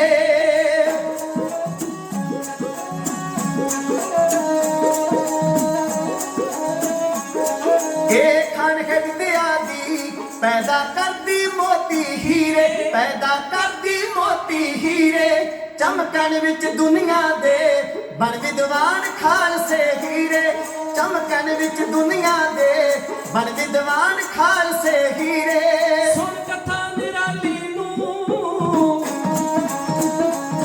ਸੁਣ ਕਥਾ ਨਿਰਾਲੀ ਨੂੰ ਨੂਰ ਨੇ ਹਿਰਦੇ ਜੋਤੀ ਜਗਾਈ ਨੂਰ ਨੇ ਹਿਰਦੇ ਜੋਤੀ ਜਗਾਈ ਟਕਸਾਲ ਦਮਦਮੀ ਜੋ ਕਲਗੀਧਰ ਨੇ ਆਪ ਚਲਾਈ ਟਕਸਾਲ ਦਮਦਮੀ ਜੋ ਕਲਗੀਧਰ ਨੇ ਆਪ ਚਲਾਈ ਕਲਗੀਧਰ ਨੇ ਆਪ ਚਲਾਈ ਕਲਗੀਧਰ ਨੇ ਆਪ ਚਲਾਈ ਕਲਗੀਧਰ ਨੇ ਆਪ ਚਲਾਈ ਸਭ ਤੇ ਉਤਮ ਹਰ ਕੀ ਕਥਾ ਨਾਮ ਸੁਨਤ ਦਰਦ ਦੁੱਖ ਲਥਾ ਹਰ ਕੀਆਂ ਕਥਾ ਕਹਾਣੀਆਂ ਗੁਰਮੀਤ ਸੁਣਾਈਆਂ ਬਲਿਹਾਰੀ ਗੁਰ ਆਪਣੇ ਗੁਰ ਕਉ ਬਲ ਜਾਈਆਂ ਵੱਡੇ ਕੀਆਂ ਵਡਿਆਈਆਂ ਸਤਿਗੁਰੂ ਨੇ ਸਰਵਣ ਕਰਵਾਈਆਂ ਨੇ ਇੱਕ ਓੰਕਾਰ ਤੋਂ ਮਹਾਰਾਜ ਨੇ ਰਮਤਾ ਕੀਤੀ ਹੈ ਹਜ਼ੂਰ ਪਾਤਸ਼ਾਹ ਲਿਖਦੇ ਜਪ ਬਾਣੀ ਲਿਖੀ ਜਪ ਤੋਂ ਬਾਅਦ ਸੋਦਰ ਦਾ ਸ਼ਬਦ ਲਿਖਿਆ ਸੋਦਰ ਤੋਂ ਬਾਅਦ ਮਹਾਰਾਜ ਨੇ ਸੋ ਪੁਰਖ ਦਾ ਸ਼ਬਦ ਲਿਖਿਆ ਫਿਰ ਮਹਾਰਾਜ ਨੇ ਸੋਹਿਲਾ ਬਾਣੀ ਲਿਖੀ ਹੈ ਜਦੋਂ ਪੰਜਵੇਂ ਪਾਤਸ਼ਾਹ ਸਤਿਗੁਰੂ ਗੁਰੂ ਅਰਜਨ ਦੇਵ ਮਹਾਰਾਜ ਜੀ ਨੇ ਤੁਰਕੀ ਬਾਣੀ ਦੀ ਬੀੜ ਲਿਖਵਾਈ ਉਦੋਂ ਜਪ ਬਾਣੀ ਤੋਂ ਬਾਅਦ ਸੋਦਰ ਤੇ ਸੋਦਰ ਤੋਂ ਬਾਅਦ ਸੋਹਿਲਾ ਤੇ ਫਿਰ ਰਾਗ ਸ਼ੁਰੂ ਹੁੰਦੇ ਸਨ ਪਰ ਹੁਣ ਜਦੋਂ ਮਹਾਰਾਜ ਕਲਗੀਆਂ ਵਾਲੇ ਪਾਤਸ਼ਾਹ ਜੀ ਨੇ ਬਾਣੀ ਆਰੰਭ ਕੀਤੀ ਹੈ ਲਿਖਾਉਣੀ ਮਹਾਰਾਜ ਨੇ ਜਪ ਤੋਂ ਬਾਅਦ ਸੋਦਰ ਤੇ ਸੋਦਰ ਤੋਂ ਬਾਅਦ ਸੋ ਪੁਰਖ ਦਾ ਸ਼ਬਦ ਲਿਖਿਆ ਗੁਰੂ ਰਾਮਦਾਸ ਮਹਾਰਾਜ ਜੀ ਦਾ ਸੋ ਪੁਰਖ ਦੇ ਸ਼ਬਦ ਤੋਂ ਬਾਅਦ ਮਹਾਰਾਜ ਨੇ ਫਿਰ ਸੋਹਿਲਾ ਤੇ ਫਿਰ ਰਾਗ ਸ੍ਰੀ ਰਾਗ ਮੋਤੀ ਦਾ ਮੰਦਰ ਉਸ ਰਹਿ ਤੋਂ ਆਰੰਭਤਾ ਕਰਕੇ ਹਜ਼ੂਰ ਪਾਤਸ਼ਾਹ ਨੇ ਅੱਗੇ ਫਿਰ ਰਾਗਾਂ ਵਿੱਚ ਬਾਣੀ ਲਿਖੀ ਹੈ ਦੋ ਵਾਰ ਗੁਰੂ ਗ੍ਰੰਥ ਸਾਹਿਬ ਮਹਾਰਾਜ ਜੀ ਦੀ ਬਾਣੀ ਨੂੰ ਤਰਤੀਬ ਦਿੱਤੀ ਗਈ ਪਹਿਲੀ ਵਾਰ ਪੰਜਵੇਂ ਪਾਤਸ਼ਾਹ ਜੀ ਨੇ ਤੇ ਦੂਜੀ ਵਾਰ ਦਸਵੇਂ ਪਾਤਸ਼ਾਹ ਜੀ ਨੇ ਹਜ਼ੂਰ ਨੇ ਦਮਦਮਾ ਸਾਹਿਬ ਜੀ ਦੀ ਧਰਤੀ ਤੇ ਇਹ ਮਹਾਨ ਕਾਰਜ ਕੀਤਾ ਹੈ ਪਿਉ ਦਾਦੇ ਕਾ ਖੋਜ ਦਿੱਠਾ ਖਜ਼ਾਨਾ ਤਾਂ ਮੇਰਾ ਮਨ ਭਇਆ ਨਿਧਾਨਾ ਹਜ਼ੂਰ ਗੁਰਬਾਣੀ ਲਿਖਵਾਉਂਦੇ ਸਨ ਦਿਨ ਚੜ੍ਹਨ ਦੇ ਸਮੇਂ ਤੱਕ ਮਹਾਰਾਜ ਨੇ ਗੁਰਬਾਣੀ ਲਿਖਾਉਣ ਦਾ ਕਾਰਜ ਕਰਨਾ ਕਿਉਂਕਿ ਇਕਾਗਰਤਾ ਦਾ ਵੇਲਾ ਹੈ ਜਿਹੜੇ ਸੁਣਨ ਵਾਲੇ ਸਿਖਿਆਰਥੀ ਸਿੱਖ ਨੇ ਵਿਦਿਆਰਥੀ ਸਿੱਖ ਨੇ ਕਲਗੀਆਂ ਵਾਲੇ ਪਾਤਸ਼ਾਹ ਜੀ ਦੇ ਕੋਲੋਂ ਬ੍ਰਹਮ ਗਿਆਨ ਦੀ ਦਾਤ ਪ੍ਰਾਪਤ ਕਰਦੇ ਪਏ ਨੇ ਵਿਦਿਆ ਪ੍ਰਾਪਤ ਕਰਦੇ ਪਏ ਨੇ ਕਥਾ ਸਤਿਗੁਰੂ ਪਾਤਸ਼ਾਹ ਕਰਦੇ ਨੇ ਦਿਨ ਚੜ੍ਹੇ ਤੱਕ ਬਾਣੀ ਲਿਖਾਉਂਦੇ ਨੇ ਤੇ ਸ਼ਾਮ ਨੂੰ ਮਹਾਰਾਜ ਜਿਹੜੀ ਬਾਣੀ ਸਵੇਰੇ ਲਿਖੀ ਹੈ ਸ਼ਾਮ ਨੂੰ ਉਸ ਬਾਣੀ ਦੀ ਵਿਆਖਿਆ ਕਰਦੇ ਨੇ ਕਥਾ ਕਰਦੇ ਨੇ ਤੇ ਜਦੋਂ ਕਲਗੀਆਂ ਵਾਲੇ ਪਾਤਸ਼ਾਹ ਆਪ ਕਥਾ ਕਰਦੇ ਹੋਣ ਤੇ ਕੈਸਾ ਵਾਤਾਵਰਨ ਜਾਂ ਕੈਸਾ ਆਨੰਦ ਬਣਦਾ ਹੋਏਗਾ ਜਦੋਂ ਕਲਗੀਆਂ ਵਾਲੇ ਪਾਤਸ਼ਾਹ ਜੀ ਆਪ ਇਸ ਬਾਣੀ ਦੀ ਕਥਾ ਵਿਆਖਿਆ ਕਰਦੇ ਹੋਣਗੇ ਕਿਉਂਕਿ ਹਜ਼ੂਰ ਪਾਤਸ਼ਾਹ ਜੀ ਆਪ ਉਸ ਬਾਣੀ ਦੇ ਰਚੇਤਾ ਨੇ ਆਪ ਰਚਨਹਾਰੇ ਨੇ ਹਜ਼ੂਰ ਦੇ ਨਾਲੋਂ ਸ਼ਬਦਾਂ ਦਾ ਬੁੱਝ ਗਿਆਨ ਕੌਣ ਜਾਣ ਸਕਦਾ ਹੈ ਵਧੇਰੇ कि किस शब्द का सही मायना में की अर्थ है। हजूर पातशाह एक एक शब्द का अर्थ दसदे पे ने, एक एक लगा मात्रा का जे ना लाई जाए तो फिर की अर्थ बनता है, जे ला के उच्चारण किया जाए फिर की अर्थ बनता है। केड़ा शब्द केड़ी भाषा विचों है, किस शब्द के पीछे इतिहास की है। जे वेदां की गल चलती है तो महाराज वेदां की व्याख्या करते हैं। वेदा मह नाम उत्तम सो सुन के ना ही फिर के जो बेतालिया, हजूर वेदां का जिक्र करते हैं।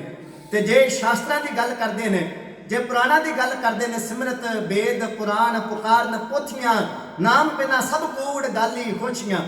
हजूर सच्चे पातशाह जिथे जिक्र करते हैं बहुत शास्त्र बहुत सिमरती पेखे सर्ब ढोल, उथे महाराज शास्त्र ते सिमरतियां कह के अगे नहीं लंघ जाते। शास्त्र की ने उन्हां दा वख्यान भी करते हैं, सिमरतियां की ने उन्हां दा भी वख्यान करते हैं, व्याख्या करते हैं, तां जो सिख मेरे नूं पता लग सके कि धुर की बाणी दे एक एक शब्द का अर्थ की है। बहुत शास्त्र बहुत सिमरती पेखे सर्ब ढोल, पूजस नाही हर हरे नानक नाम अमोल। जिथे दुर्योधन की बात चलती है महाराज वो इतिहास साझा करते हैं, जिथे कृष्ण जी की बात आती है हजूर उत्थे उहदा जिक्र करते हैं, व्याख्या करते हैं। जिथे कंस की बात आती है हजूर ओदी भी व्याख्या करते हैं। एवें नहीं 9 महीने 9 दिन 9 घड़ियां 9 पल इन्ना समा लगे।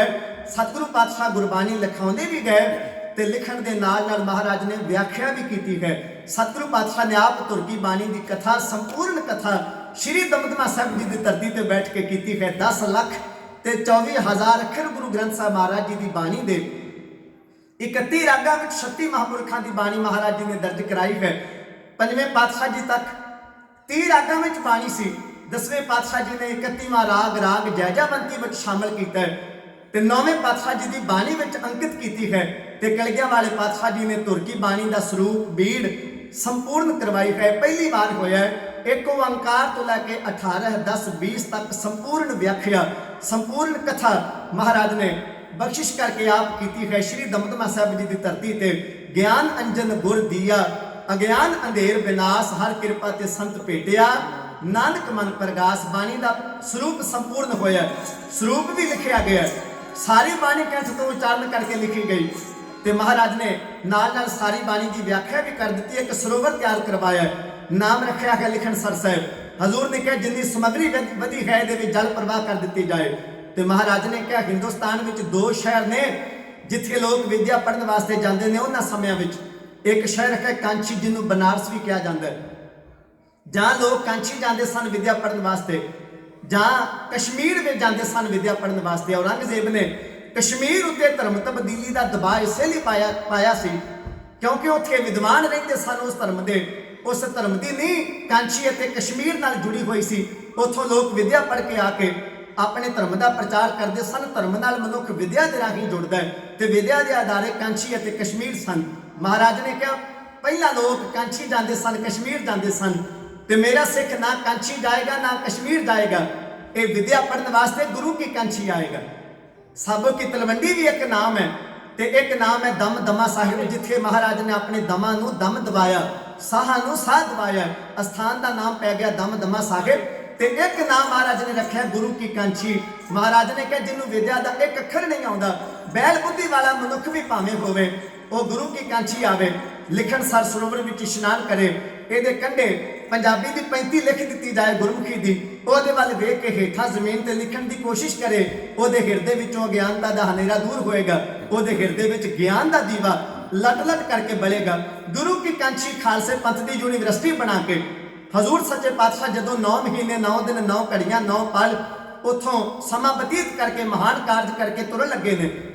दमदमी बीड़ महाराज ने उत्थे लखवाई, ਜਿਹੜੀ बीड़ महाराज जी ने उत्थे लखवाई है उस बीड़ को दमदमी बीड़ कहा जाता है। अस्थान का नाम दमदमा साहिब पिया है।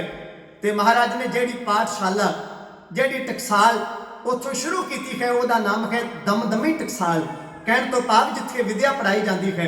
तो कलगियां वाले जदों उत्थों तुरन लगे ने तो भाई बाबा दीप सिंह साहब जी ते भाई मनी सिंह जी इन्हों अपने कोल बुलाया है सतगुरु पातशाह ने।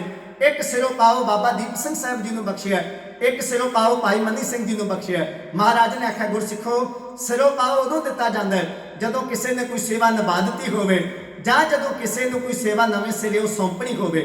हुण ते सिरों पाओ का मतलब पंजाब की धरती पर बहुत ये रह गया कि जे किसी ने कोई पार्टी छड्ड के दूजी पार्टी में शामिल होना है तो इहनूं सरोपा पा दिओ।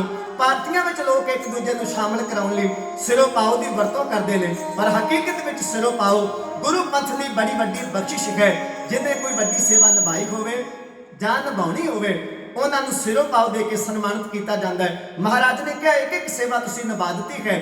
ਗੁਰਬਾਣੀ ਲਿਖਣ ਦੀ ਲਿਖਾਰੀ ਅਤੇ ਸਹਾਇਕ ਲਿਖਾਰੀ ਦੀ ਸੇਵਾ ਤੁਸੀਂ ਕੀਤੀ ਹੈ, ਉਹਦੇ ਧੰਨਵਾਦ ਵਜੋਂ ਤੁਹਾਨੂੰ ਸਿਰੋਂ ਪਾਓ ਇੱਕ ਇੱਕ ਸੇਵਾ ਅਸੀਂ ਹੁਣ ਤੁਹਾਨੂੰ ਸੌਂਪਣ ਲੱਗੇਗਾ। ਆਸ ਹੈ ਤੁਸੀਂ ਇਹਨੂੰ ਤਨ ਦੇਖੀ ਨਾਲ ਨਿਭਾਓਗੇ। ਦਮਦਮਾ ਸਾਹਿਬ ਤੋਂ ਰਵਾਨਾ ਹੋਣ ਵੇਲੇ ਕਲਗੀਆਂ ਵਾਲੇ ਪਾਤਸ਼ਾਹ ਨੇ ਸਮੁੱਚੇ ਪੰਥ ਦੀ ਮੌਜੂਦਗੀ ਵਿੱਚ ਦਮਦਮਾ ਸਾਹਿਬ ਦੀ ਸੇਵਾ ਬਾਬਾ ਦੀਪ ਸਿੰਘ ਜੀ ਦੀ ਝੋਲੀ ਪਾ ਕੇ ਇਹਨਾਂ ਦੋ ਗੁਰਸਿੱਖਾਂ ਨੂੰ ਸਿਰੋਂ ਪਾਓ ਦੇ ਕੇ ਇਹਨਾਂ ਦੀ ਝੋਲੀ ਵਿੱਚ ਜ਼ਿੰਮੇਵਾਰੀਆਂ ਕਲਗੀਆਂ ਵਾਲੇ ਪਾਤਸ਼ਾਹ ਜੀ ਨੇ ਇਉਂ ਪਾਈਆਂ ਨੇ।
सेवा जुम्मे टकसाल दी लगाई, सेवा जुम्मे टकसाल दी लगाई। धन बाबा दीप सिंह दे, धन बाबा दीप सिंह दे, धन बाबा दीप सिंह दे।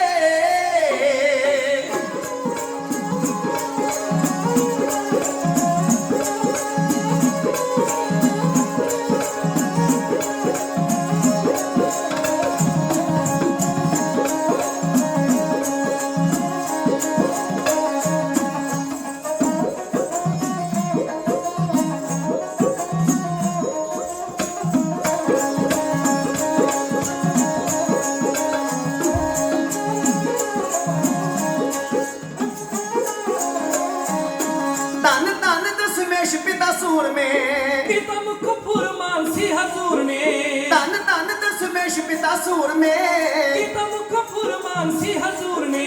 जेड़ी तुरों आई बाणी ए रत्ना दिखानी, जेड़ी तुरों आई बाणी ए रत्ना दिखानी। शुद्ध करनी है सदी पढ़ाई, शुद्ध करनी है सदी पढ़ाई। धन बाबा दीप सिंह दे, धन बाबा दीप सिंह दे।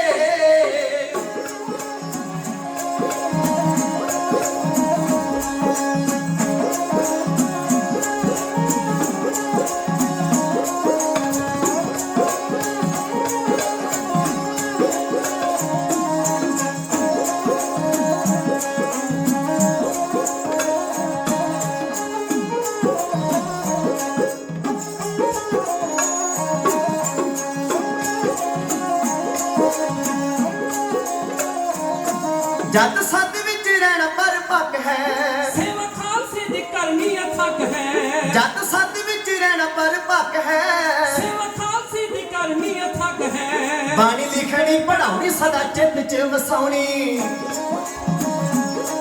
बाणी लिखनी पढ़ाउनी सदा चित च वसाउनी, बाणी लिखनी पढ़ाउनी सदा चित च वसाउनी। असी आप मर्यादा है चलाई, असी आप मर्यादा है चलाई।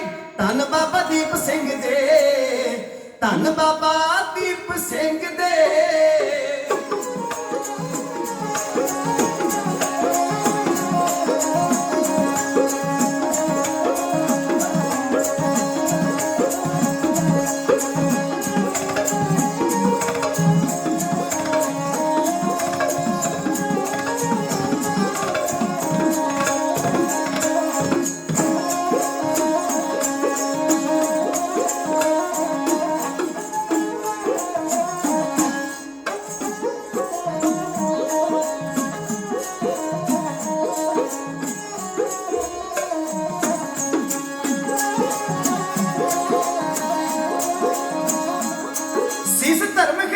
ਪਵੇ ਜੇ ਲਗਾਵਣਾ ਪੈਰ ਪਿੱਛੇ ਵੱਲ ਕਦੇ ਨਾ ਹਟਾਉਣਾ ਸਿਸ ਧਰਮ ਖਿੱਚ ਪਵੇ ਜੇ ਲਗਾਵਣਾ ਪੈਰ ਪਿੱਛੇ ਵੱਲ ਕਦੇ ਨਾ ਹਟਾਉਣਾ ਕਾਲ ਕਾਲਨੀ ਨ ਸੰਗ ਅਸੀਂ ਸਦਾ ਅੰਗ ਸੰਗ